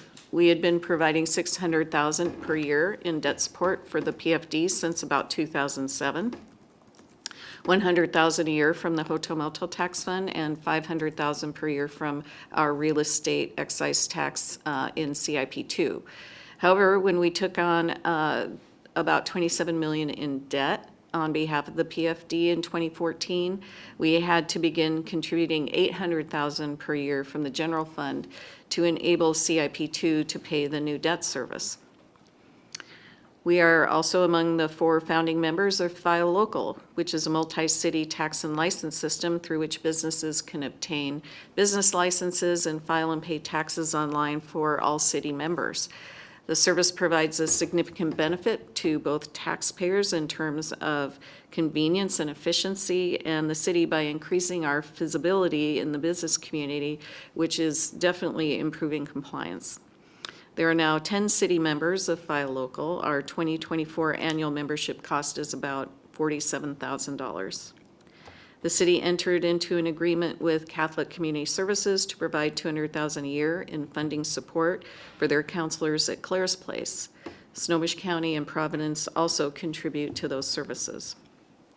It's been necessary to add security guards at the library to ensure the safety of patrons and staff. The cost of those services is about $260,000 per year. We have invested in a variety of technology over the past 10 years to improve efficiencies, safeguard city systems and data, and to remain current with the world around us. Some examples include using lockboxes to process tax and utility payments, using laser fees to digitize our records and populate the digital record center, which allows the public and staff to search for official documents online. Adding online options to obtain building permits, pay taxes, as I mentioned earlier, obtain business licenses, pay utility bills, make donations, reserve rental halls, and apply for special events permits, and several more. We are using specialized software to manage public disclosure requests, timekeeping, lease accounting, grant management, tax and license administration, and many functions in the police and fire departments. These investments result in an ongoing maintenance cost that total about $860,000 per year in 2024. You know, when we talk about closing the budget gap, the most common suggestion we receive is to look for efficiencies and reduce costs. And in fact, that is a goal of that administration and staff work towards on a continuous basis and has been part of the city's culture for as long as I can remember. With advances in technology happening all the time, we never know what might be coming next that could help us deliver city services more economically. That said, in my experience, technology has never enabled to this city to actually reduce staffing. Even the most helpful of our technology requires staff to perform analysis and administrative functions. There always seems to be some amount of manual interventions associated with every automated system. At best, I would say that in some cases, technology has probably slowed the rate of growth in FTEs needed to respond to new state or federal regulations or other external factors that increase the city's workload. But never, in my experience, have we been able to actually reduce staff. Councilmember Ryan. Thank you. So the robots aren't taking over? They are not. For the PFD debt support for Angela Owens Arena, first of all, go Tips. Congrats on making it to round 2. Can you remind me how long we're on the hook for debt support? When does the payment expire? Well, we have the debt support will extend through 2041, which would be the life of their bonds that they still pay debt service on. Okay, and it'll remain at 800,000 through 2041? Well, the debt support is actually 600,000 a year. Okay. However, we also took on a sizable amount of the PFD's debt under the city's own credit. So that 27 million that I spoke about a little while ago is actually the city's debt now. It's really not the PFD's debt any longer, although we do carry a receivable for it. To give you a technical explanation, they have made a few payments towards the accumulation of interest on that debt, but it's that additional debt that made us have to increase the contribution from the general fund to 800,000. Great, thanks for the refresher. Yep, thank you very much. Any other questions or comments? Okay, Susie, was there more? Oh, there's more. There was always more. Come on. We added $50,000 per year to the non-departmental fund for encampment cleanups. We created CIP1 in 2016 to fund major repairs, renovations, and replacements of existing city facilities. We've also increased our contribution to the property management fund to add resources for more routine maintenance. In total, our contributions have increased by nearly $3.7 million per year since 2014. $3 million to CIP1 and about $686,000 more to property management. While this is certainly progress towards addressing those needs, it's still about $3 million short of the recommendation in the 2019 Mang Facilities Needs Assessment. We increased space for facilities and entered into an agreement with Bezos Academy to support its lease cost at Everett Station. And we increased the annual contribution to overlay and street improvements, which is another area where it really hasn't been possible to keep pace with the rising costs. Infrastructure maintenance has been particularly hard hit by inflation. The construction cost index shows a 51% increase between 2014 and 2024. Additionally, regulatory requirements related to traffic control, pavement marking, emphasizing bicycle and pedestrian movements, and more notification outreach have also added to the cost of delivering infrastructure projects. While the 2014 overlay program was artificially low, as the general fund contribution was cut substantially to help balance the budget that year, the program as a whole is still significantly higher. Of the $2.5 million increase, $1.6 million is funded by the $20 car tab fees, and the remainder comes from the general fund.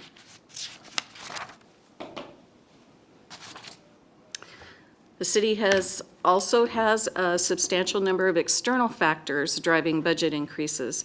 Jail fees are up 92% in 2023 over 2014 due to a combination of rate increases and activity. In 2023, we revised the distribution of Snow 911 between fire and EMS based on call data.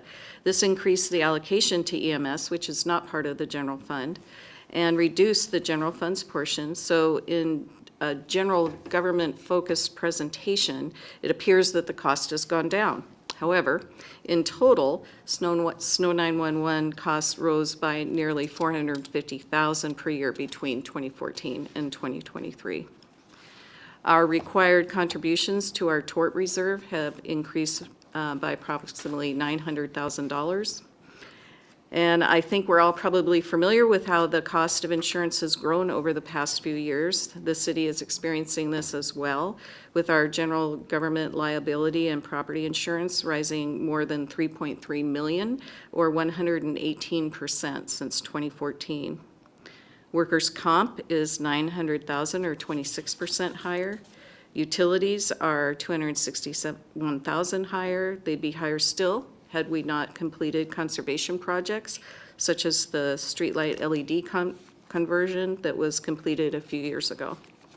And our contributions to the tech reserve is nearly $800,000, or 44% higher due to the addition of new software and rising maintenance costs. Unfunded mandates are an extension of the external forces that drive city costs. These costs come generally from state or federal regulations that require the city to provide services, assume costs, or otherwise increase workload with no additional resources to pay for them. The list on this slide illustrates a few of the mandates that significantly impact the city's budget.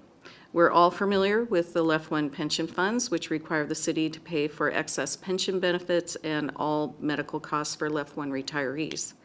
There is a variety of training and recertification requirements, and the presumptive illness laws, which establish a connection between occupational exposures on the job and certain illnesses, provide for medical and disability benefits for those illnesses. We are required to provide attorneys for defendants who cannot afford them. We have to pay annual audit costs and regularly implement new accounting standards, which often result in significant impacts on workload. We're required to respond to all public disclosure requests. There were more than 2,500 in 2023. The state created a new leave programs, which also brought with them new intensive, very labor-intensive administrative responsibilities, and construction standards for street projects have increased the cost of overlay projects substantially. You know, I recognize that most legislation is enacted with really very good intent, with the benefit of the general public in mind. However, at the same time, we do have to recognize that this legislation comes with costs that must be accommodated in the city's budget. So to close, I'd just like to say that, in my opinion, the city has taken every possible step over the past 10 years to identify and implement opportunities to reduce the deficit. But the hard fact is that we really can't cut our way out of this downward spiral in our budget. Nothing we can do as a city can change the fundamental problem that our largest single source of revenue is limited by state law to a 1% growth. But the cost of delivering services to the community is subject to inflationary pressures, which have averaged about 3.5% over the last 10 years. Or if we're looking at just the last 3 years, it's 6.8%. Levy lid lift under consideration will give our residents the opportunity to weigh in on the importance of preserving city services and what they mean to everyday life in our community. And that concludes what I have for you this evening. Thank you, very thorough. We really appreciate all your effort and work. Any more questions, comments? Councilmember Fossey. I appreciate your last sentiment on that, and like we can't cut our way out of this restricted revenue downward spiral. I think that's an important thing that I've been trying to articulate to our neighbors, but not so eloquently as you just did. A very minor question, obviously doesn't impact that overall budget deficit thing, but with regards to some of the unfunded mandates, like I know, for instance, it's the public disclosure and the requirements of that, additional staffing and retention and the issues around that kind of cost. Just as an example, has there been any legislative advocacy that the city has done saying, hey, we want to comply with this, can there be additional funding for municipalities, like either with the AWC or something else to mitigate some of those unfunded mandates? Yes, absolutely. It wasn't necessarily a focus this year, sort of off budget cycle, but certainly has been an issue and then part of always an AWC priority, especially on public records, so. Okay. Yeah. And then my other question goes to the cost of, say, development permitting and some of those things. Has there been a recent analysis in looking at how our rates compare to other jurisdictions? Yes, I believe there was a rate increase early in 2023, and they have, that team has been looking at those every 6 months. There may be another rate increase coming our way as they're endeavoring to make us comparable to our peers. Yeah, so with permitting, I think our goal has been to be, to not use it as a budget closing initiative, but to just be in line with our peers, to make a very development-friendly city. And so far, we've been able to use the revenue that is produced by the permitting team, I think, to add to permitting staff to ensure that we have the team available to meet the needs in the public. But maybe I could ask Ryan and team to just give us an update sometime in the next couple weeks that we can either share via email or one of the upcoming council meetings on this issue. And one other comment about our permitting fees. We are required to spend the money we get from permitting fees on the permitting process. So we can't use that money just to fund police salaries or fire salaries or any other general government service. So it's permitting, the fees themselves are supporting that staff, the additional staff we put there. Always the good news about development is that we don't really look to the permit fees to support the city, but it certainly generates sales tax and B&O tax, and just the resulting lift to businesses is extremely important. The city has been fortunate the last few years to have quite a bit of construction activity going on, which has really helped. It's not enough, but it certainly has made an impact.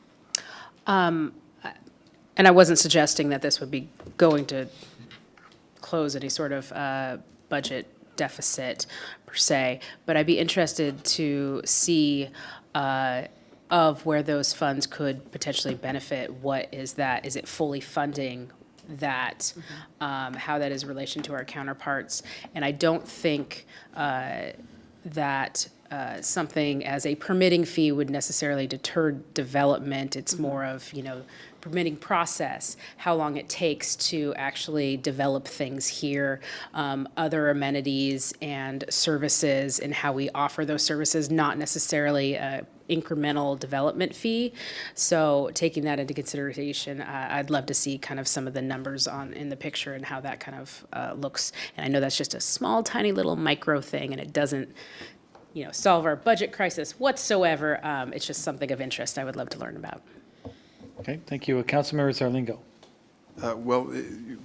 One of the things I think Council President Schwab has said before is that part of the effect intended by some and not by others from 747, Initiative 747 in 2003 or so, was to sort of brute force encourage cities to become more efficient, grow within that limit. And I think that has been happening, but in more recent terms, in addition to adding some budget and staff for permitting, I know Director Templeman has been working with Director Sass and that department to improve processing there, because from working with a number of the small scale and larger scale developers, I know one of the challenges they have where they see real opportunity is to simply make the process work more efficiently, work better, match their needs, and that is the kind of thing that has been seeing some improvement. So once again, I guess to our public, I want to reflect that we have all over the years both been forced to and have voluntarily tried to make these processes better with some significant improvement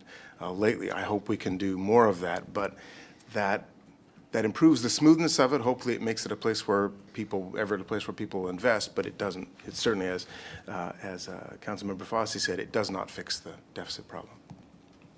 Thank you. Any other questions? Councilmember Tui. Just a comment. I want to thank Susie tonight for the walk down memory lane. Because when I started in 2014 on council, I mean, all these things has happened. And so I really appreciate how you captured all the hard work that has gone on before. So you laid it out very nice. So thank you, Susie. Thank you. Great. Anyone else? Okay, well, thank you very much.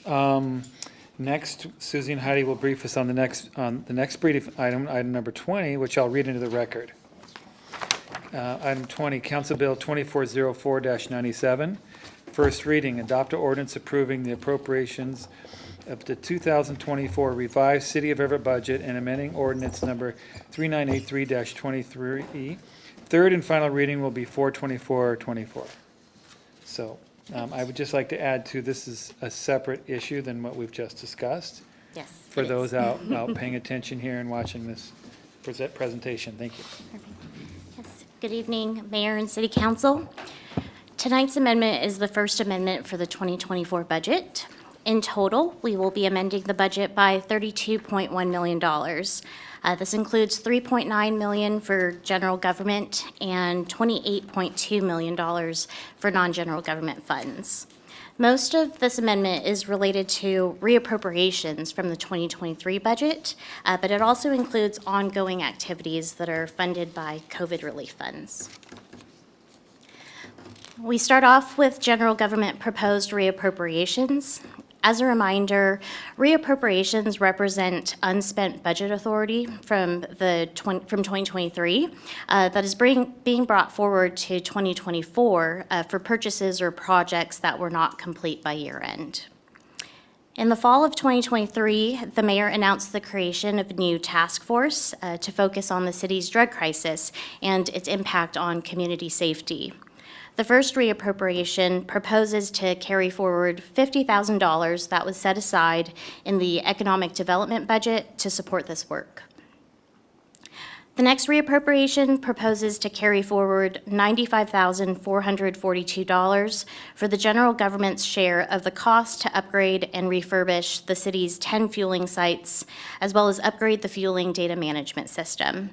This project was approved by council as part of the third budget amendment in 2023, and you'll see the other half of this reappropriation in the non-general government section of this presentation. Our next reappropriation proposes to fund staffing additions that were approved in the third budget amendment of last year, but these weren't included in the 2024 original operating budget due to timing. Positions include a judicial assistant, a community support manager, a day laborer in emergency management, and a day laborer in the finance department. Legal is requesting 2 reappropriations. The first is to carry forward $4,570 to complete the integration of a new report writing platform. There's a second to carry forward $4,567 in unspent grant funds from the Washington Office of Public Defense that will fund training. Communications and Engagement is requesting to carry forward $5,337 for the purchase of 18 Canva licenses that will be used for graphic design by our city employees. Also, we have Diversity, Equity, and Inclusion Consulting Services with CO3 Consulting, and 2023 Neighborhood Mini Grants to Lowell and Port Gardner neighborhoods. Human Resources is requesting to carry forward $15,000 to complete the conversion of payroll data and personnel files from microfiche to laserfiche. Our fire department was awarded an Assistance to Firefighters grant in late 2022 to purchase a new air compressor for filling oxygen tanks for firefighting. The air compressor but will be delivered and paid this year.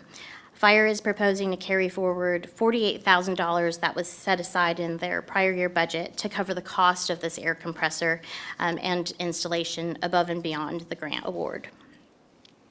Library is requesting to carry forward $28,249 to pay for replacement of staff office equipment and EnvisionWare fax and scan document stations.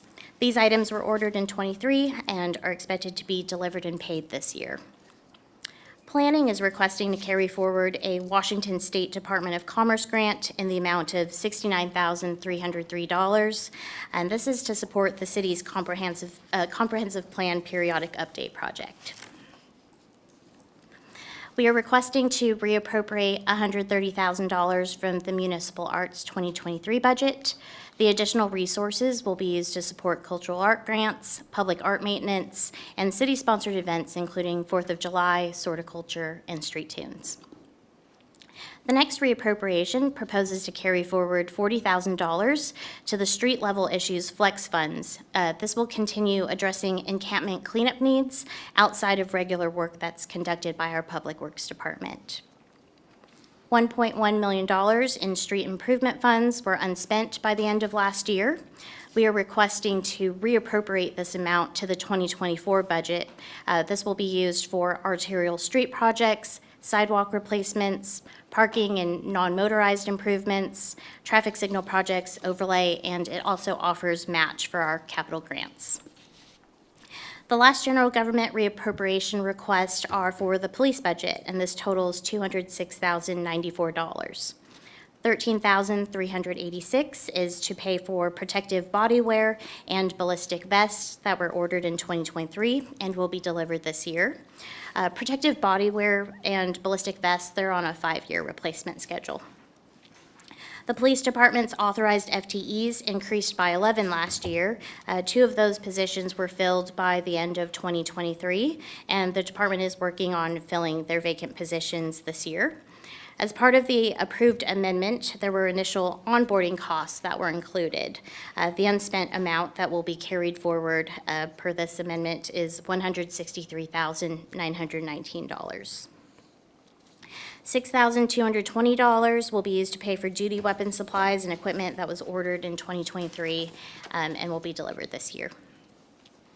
Our last general government proposed reappropriations includes $5,534 to be used to pay for protective helmets that are worn by police's Special Operations Group, also ordered in 2023, set to deliver this year. Lastly, $17,035 will be used to provide promotional assessment testing for both the police captain and police lieutenant positions. The testing dates were initially scheduled for 2023, but these were pushed to 2024. Okay, we begin general government amendments with staffing changes totaling approximately $1 million. An Assistant City Attorney 2 is needed in the legal department to accommodate the workload due to an employee's extended leave of absence. Finance is adding a senior procurement specialist to respond to their increased workload. 2 maintenance technicians transferred to the Facilities and Property Management Department from Everett Transit earlier this year to centralize that work. 1 executive director position was reclassed to a senior executive director to align with work responsibilities. The library added a librarian 1. This is supported by Gates Foundation funding that was received last year. A senior engineer is requested in permit services to perform fire and life safety plan reviews for both commercial and residential structures. This is an area that has seen high demand in recent years. This position is fully supported by development and construction permit fee revenues. There are also staffing changes associated with implementing the automated traffic safety camera program. This includes police labor for time spent on the review of automated tickets, IT support services for the courts, and a portion of the city traffic engineer's time. These changes will be funded by program revenues. Emergency Management is requesting to extend its day laborer to continue a variety of projects that were started in 2023. This includes inventory, training plans, developing CERT and auxiliary communication service volunteer programs. Finance is also requesting to extend its day laborer to continue upgrading the city's financial system and providing accounting assistance while an employee is on extended leave. Legal received a $90,000 grant from the Washington Office of Public Defense. The grant will be used towards social work services for the public defense team. $40,000 will be spent in 2024 and the other half in 2025. The police department was awarded 3 grants. First is from the Federal Financial Boating Program in the amount of $17,905. Grant funds will be used to supplement overtime expenses relating to the enhancement of boating safety and education services. Second is from Washington State Department of Commerce's Law Enforcement Pursuit Technology Grant Program. This is in the amount of $44,887. The grant funds will be used to acquire, install, and deploy Star Chase systems and equipment as an alternative means to reduce dangerous high-speed pursuits. Lastly is a grant from the Services Training Officers and Prosecutors, or STOP, Violence Against Women program in the amount of $40,135. These grant funds are used to support the community in developing comprehensive and collaborative strategies that will address issues such as domestic violence. Communications and Engagement is requesting $10,000 for a professional services contract. This will assist the department with special projects as well as general city communications assistance while 2 employees are on extended leave. These dollars will only be accessed when extra help is needed, and it's not to exceed $10,000. The next amendment proposes to increase emergency management's budget by $24,445. This is to purchase a Connex container that will store a community emergency response team and auxiliary communication service equipment, along with other emergency management supplies. It also pays for AlertSense, our annual subscription cost, and also the department's annual RICO lease cost. In addition to the $40,000 reappropriation from 2023, we also have a $60,000 amendment to continue the street level issues flex funds special allocation for a total of $100,000. This will help address increased demands for encampment cleanup response. Lastly, for general government amendments, we propose to transfer the unspent balance from the Everett Mall Way, 4th Avenue to East Mall Drive intersection safety project back to the Street Improvement Fund in the amount of $453,220. These funds will be used to support other street and overlay projects throughout the year. All right, moving on to non-general government reappropriations. On December 13th, 2023, council authorized the appropriation of $260,349 in CIP4 to fund a contract with Common Street to facilitate the relocation of individuals living in the Waits Motel. At the end of 2023, about $73,000 had been spent on that effort. This reappropriation would carry forward the balance to complete the relocation in 2024. The city established 2 rounds of small business grants to support recovery from the COVID-19 pandemic. There was a total of $579,942 remaining as of year end. This reappropriation proposes to carry forward the unspent funds to complete those programs this year too. The next few slides will detail the reappropriation request for ongoing COVID relief program activities. The unspent funds total $10.2 million. I won't go into detail tonight as the Community Development Director will discuss these activities in an upcoming briefing in May, but please feel free to stop me if you have any questions on the programs that are listed here.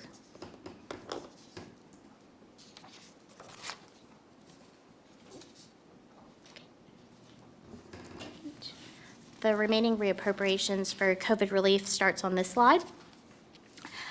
Our next reappropriation proposes to carry forward $500,000 in CIP1 funds for capital projects that were originally approved by council in 2023, but they weren't completed by year end. Those include the Police South Precinct restroom and locker remodel, Everett Performance Arts Center, masonry seal and paint, and the main library building envelope repairs and fittings.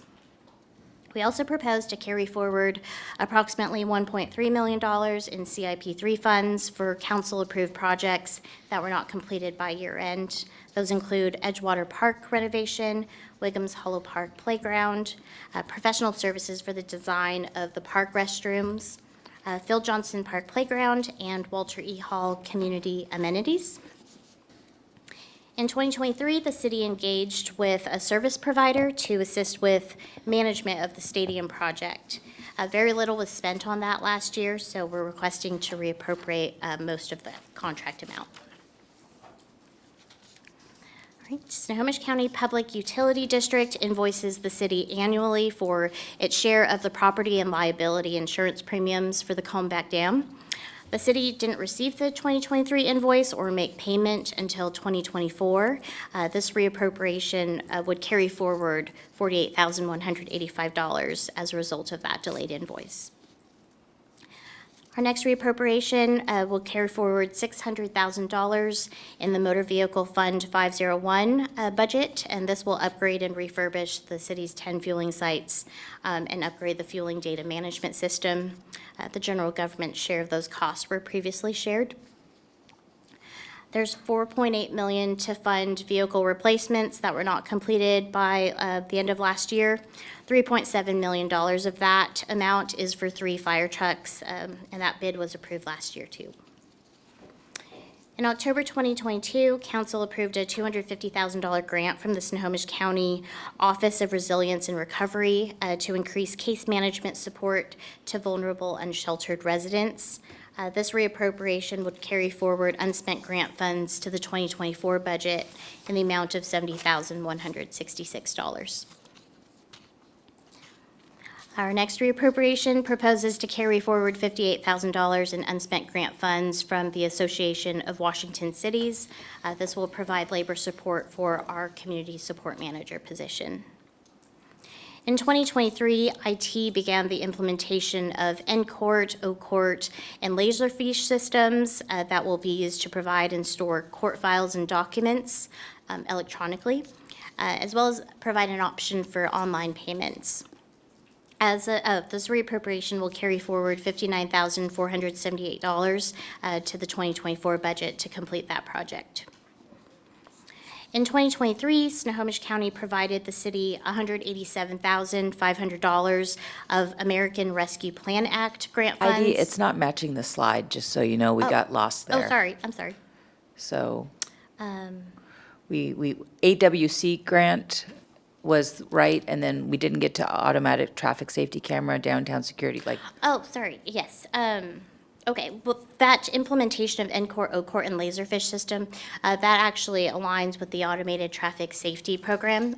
So one of the first steps we needed to do in the implementation is to get those systems on board.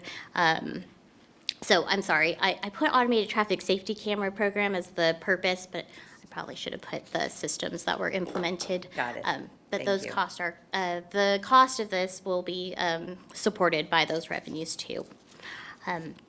The next one is the $187,500. I wonder why that's, No. oh, I get it. Okay, yes. Sorry, I'm losing my thoughts. Yes, we received an ARPA grant from Snohomish County, and we have $133,080 left to carry Got it. forward for this budget. And all of those grant funds are used to pay for security services. All right. IT is requesting to carry forward $385,040 to complete some ongoing IT projects. That includes serverless printing, court digital transformation, Kayenta upgrades, and fuel infrastructure upgrades. In 2023, council authorized the appropriation of $1.2 million in Real Property Reserve Fund 145 to pay for services relating to the proposed stadium project and the SEPA review. This reappropriation would carry forward approximately $1.1 million to the '24 budget. Next, we have a request to carry forward street and alley vacation funds for projects that were previously approved by council. We sense a theme, but weren't completed by the end of the year. So ordinance 3739-20 approved a total of $1,190,000 for various sidewalk and pedestrian improvements. We have about $100,000 left to transfer to that project this year. We also have ordinance 3886-2022 that approved $250,000 for the Silver Lake Trail, and we expect to transfer that in '24 as well. In 2022, the police department was awarded $37,989 from the JAG program. This award is for the purchase of a digital intelligence forensic imager and ballistic shields that are used for the protection of our officers. And this would carry forward $6,977. In 2023, Muni Court obtained a grant from the Washington State Administrative Office of the Courts to support the Therapeutic Court Substance Use Disorder Program, and we'd be carrying forward $193,913 of unspent grant funds. Okay, moving on to the last section of this presentation, non-general government proposed amendments. The first three amendments are for the Waits Motel. The original authorization to acquire the Waits was approved by council via ordinance on July 26, 2023. These amendments are related to the costs that are associated with the acquisition. First, on January 10th, 2024, City Council approved a purchase agreement for the Waits Motel in the amount of $1,850,000. This amendment provides the budget authority for that purchase. The next amendment will fund the demolition of the Waits Motel and the removal of contaminated material. $350,000 is requested for this effort. And lastly, we have a $50,000 request to support cost associated with relocating individuals occupying the Waits Motel, and that includes moving fees, rental assistance, and other services. If additional funding is needed, that will be requested in a subsequent amendment.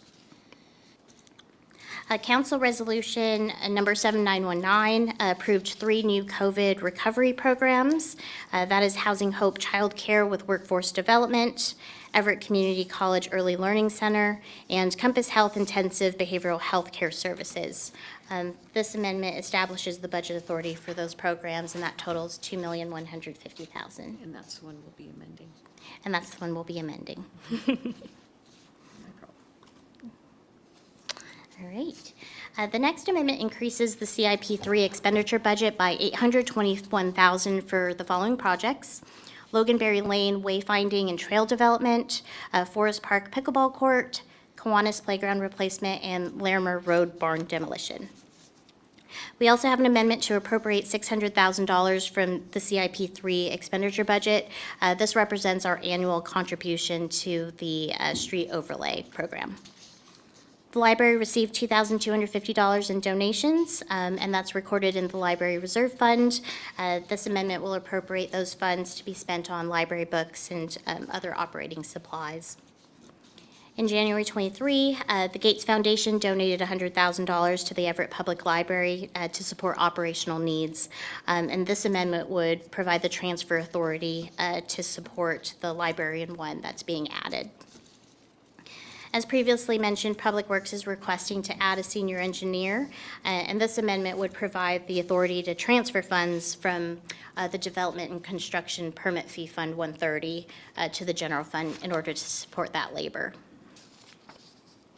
On to the two last amendments. The first amendment on the slide proposes to appropriate funds for the deployment of the automated traffic safety camera program. This program is anticipated to support itself through the collection of red light violation revenues.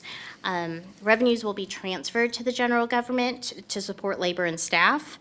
It'll also pay for vendor monthly fees, one-time IT cost, and electrical services. Our city traffic engineer had shared these cost estimates with you during the March 27th Safe Community Committee meeting. And our last amendment proposes to increase annual housing and urban development, or HUD, entitlement grant fund revenues and expenditures by $750,000. And this is to reflect the funding that's needed to support two city projects as approved by resolution. The first is $400,000 that is allocated to Everett Transit to support their semi-seat installation at bus stops. And then there's a $350,000 ask for parks, and that will be used for pedestrian pathway improvements at Walter E. Hall. All right, so that Okay. completes the Yeah, comments and questions, and I'll just start off. This is something we do every year for those viewing. We do a budget amendments about this time every year, correct? Okay, good. Questions? Councilmember Vogely.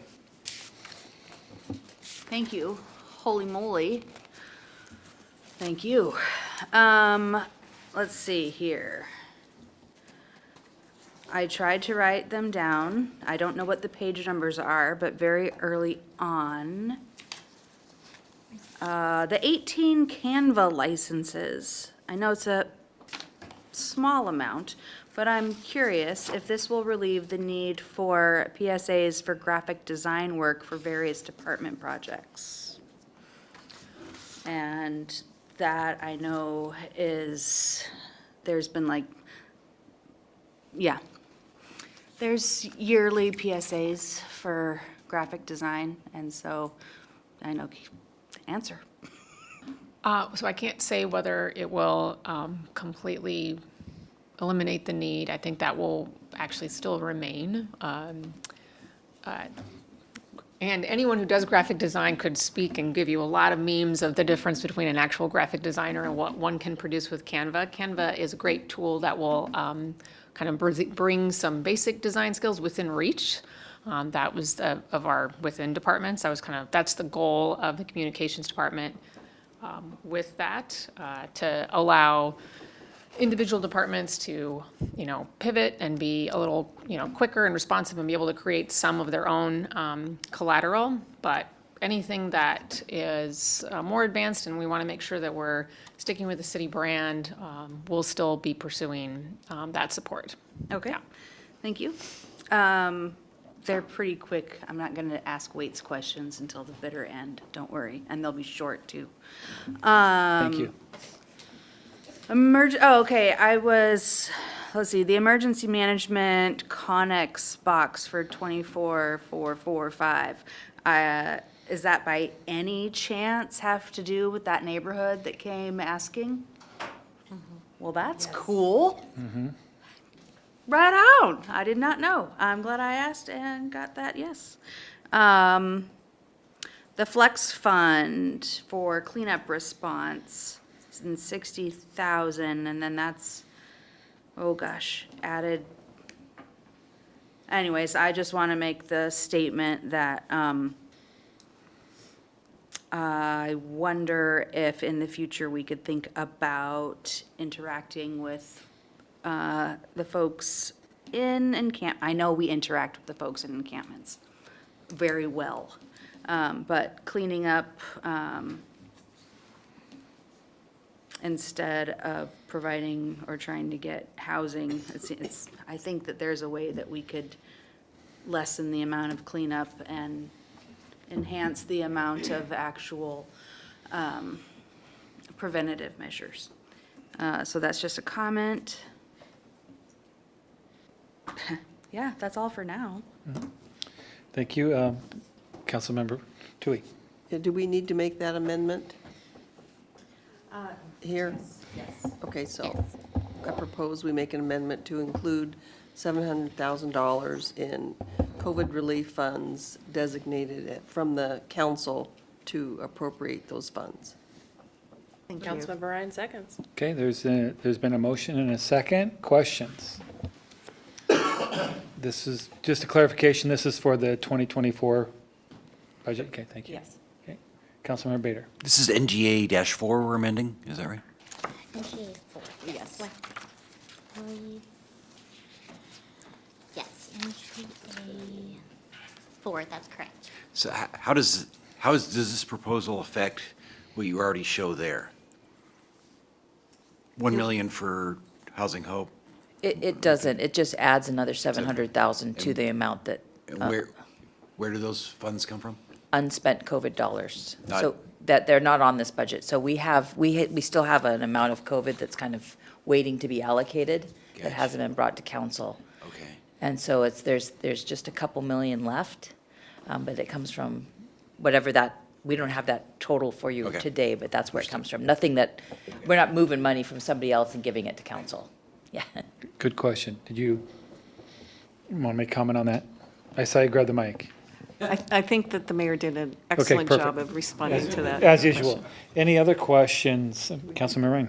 Great, thank you. I also wanted to have a question about the Connex box, just. Okay, this is on the amendment? Can we Oh, do- sorry, No, that's I was okay. No, spacing out. it's a long night. No. No, just on the amendment. Do we, yeah.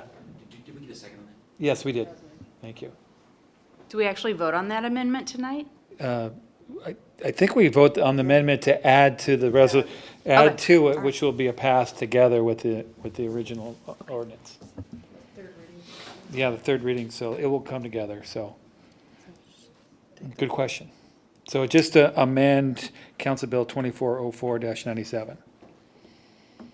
Okay, good. Anything else on the amendment? All right, clerk, will you take the roll on the amendment, please? Councilmember Fosse, Yes.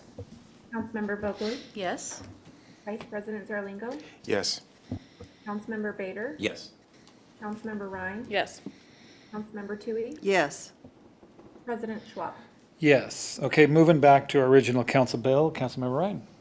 Thank you. I'm also curious about the Connex box. I've had a request from another neighborhood about something very similar to what that constituent had come to share. So I don't know if you guys have more information about who's allowed to use it or whatnot, but I was We'll told follow no. up with you. I don't have all the details, but I know it is in response, so I will ask the team to follow up with you, and we'll have that answer for you hopefully next week. Great, yeah. I know my neighborhoods have asked about it, so if it's something that's open to everybody, I think that'd be good news to pass along. Thank you. I'm assuming it's the Pinehurst neighborhood. Yes, Yeah, and I've had other neighborhoods also Oh, ask good. about it, but I was told no. So I'm just Okay. wanted to get more information on that. Thank you. I feel like I had another you should see my scribble notes here. It's pretty impressive. I have a process question, actually. So if I can pull up the presentation. So I will bring up the weights. So there was the allocation for the purchase of it, which did come before council and was approved through ordinance, but then there's two more line items that haven't come before council, but would be approved through the approval of the budget amendment. So I'm curious, for process-wise, why those wouldn't be a separate amendment or a separate ordinance coming before council, why it's embedded in the overall budget amendment process. Okay. So the property acquisition is a particular type of transaction, and council needs to approve that in a specific way. The demolition, the 350,000 amendment for the demolition, I believe that you'll be looking at a plans and systems ordinance to fund that when they're ready to move forward with that. The $50,000 for moving costs, that, there's no separate ordinance for that. The budget amendment is an ordinance, actually. So we wouldn't have a separate approval process for the 50,000 for that. And the reappropriation for the professional services agreement for Common Street to assist the folks there. That again there's no separate approval needed for that. That is just part of the budget ordinance. Okay. And you approve the contract, so. Thank you. So for the demolition part, if we approve it in the budget amendment, then later when the systems ordinance comes before us, are we kind of bound to approve it at that point since it's already included in the budget amendment? No, it just gives you budget authority to do it so that we can. Those kinds of things just help us kind of start the work. You know, it's like we're letting you know we're probably going to demolish the building and most likely we're going to work on an ordinance and we'll bring it forward. So it, without the budget authority, it's harder for us to get started on work because I don't know if you're going to approve demolishing it. And so it's kind of a hint.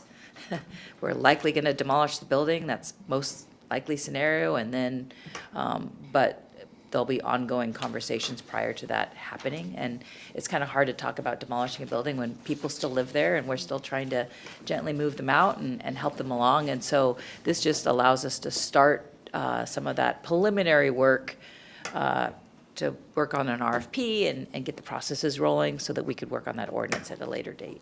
Okay, But understood. it doesn't mean we're already spending it. And I would also add that the 350,000 is really an early estimate.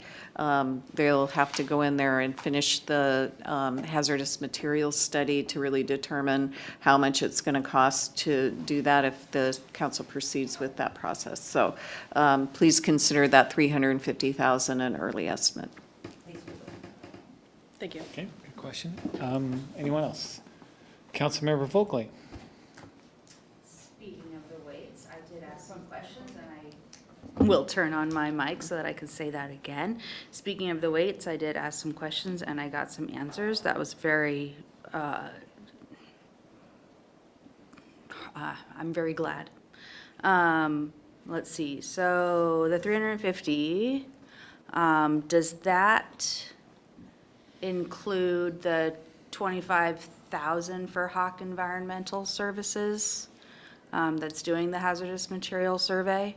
Or is that something different? That is something different. Okay. And, let's see. Shout out, because I just found out, and maybe it will be shared with a lot of us later, but 4 occupants have actually been relocated to permanent housing. Yay, that is awesome. And I think that might, I'm waiting and hoping for there to be more than 50,000, because doing a little bit of my own math, I think there will be. So I'm waiting for some more answers about all of that, but I really appreciate that. I got some specifics, so thank you. Thank you, and thanks for asking those in advance. That's good, good information. Okay, any other questions for the council? Okay, thank you very much for the presentation, and with no further business, we are now adjourned.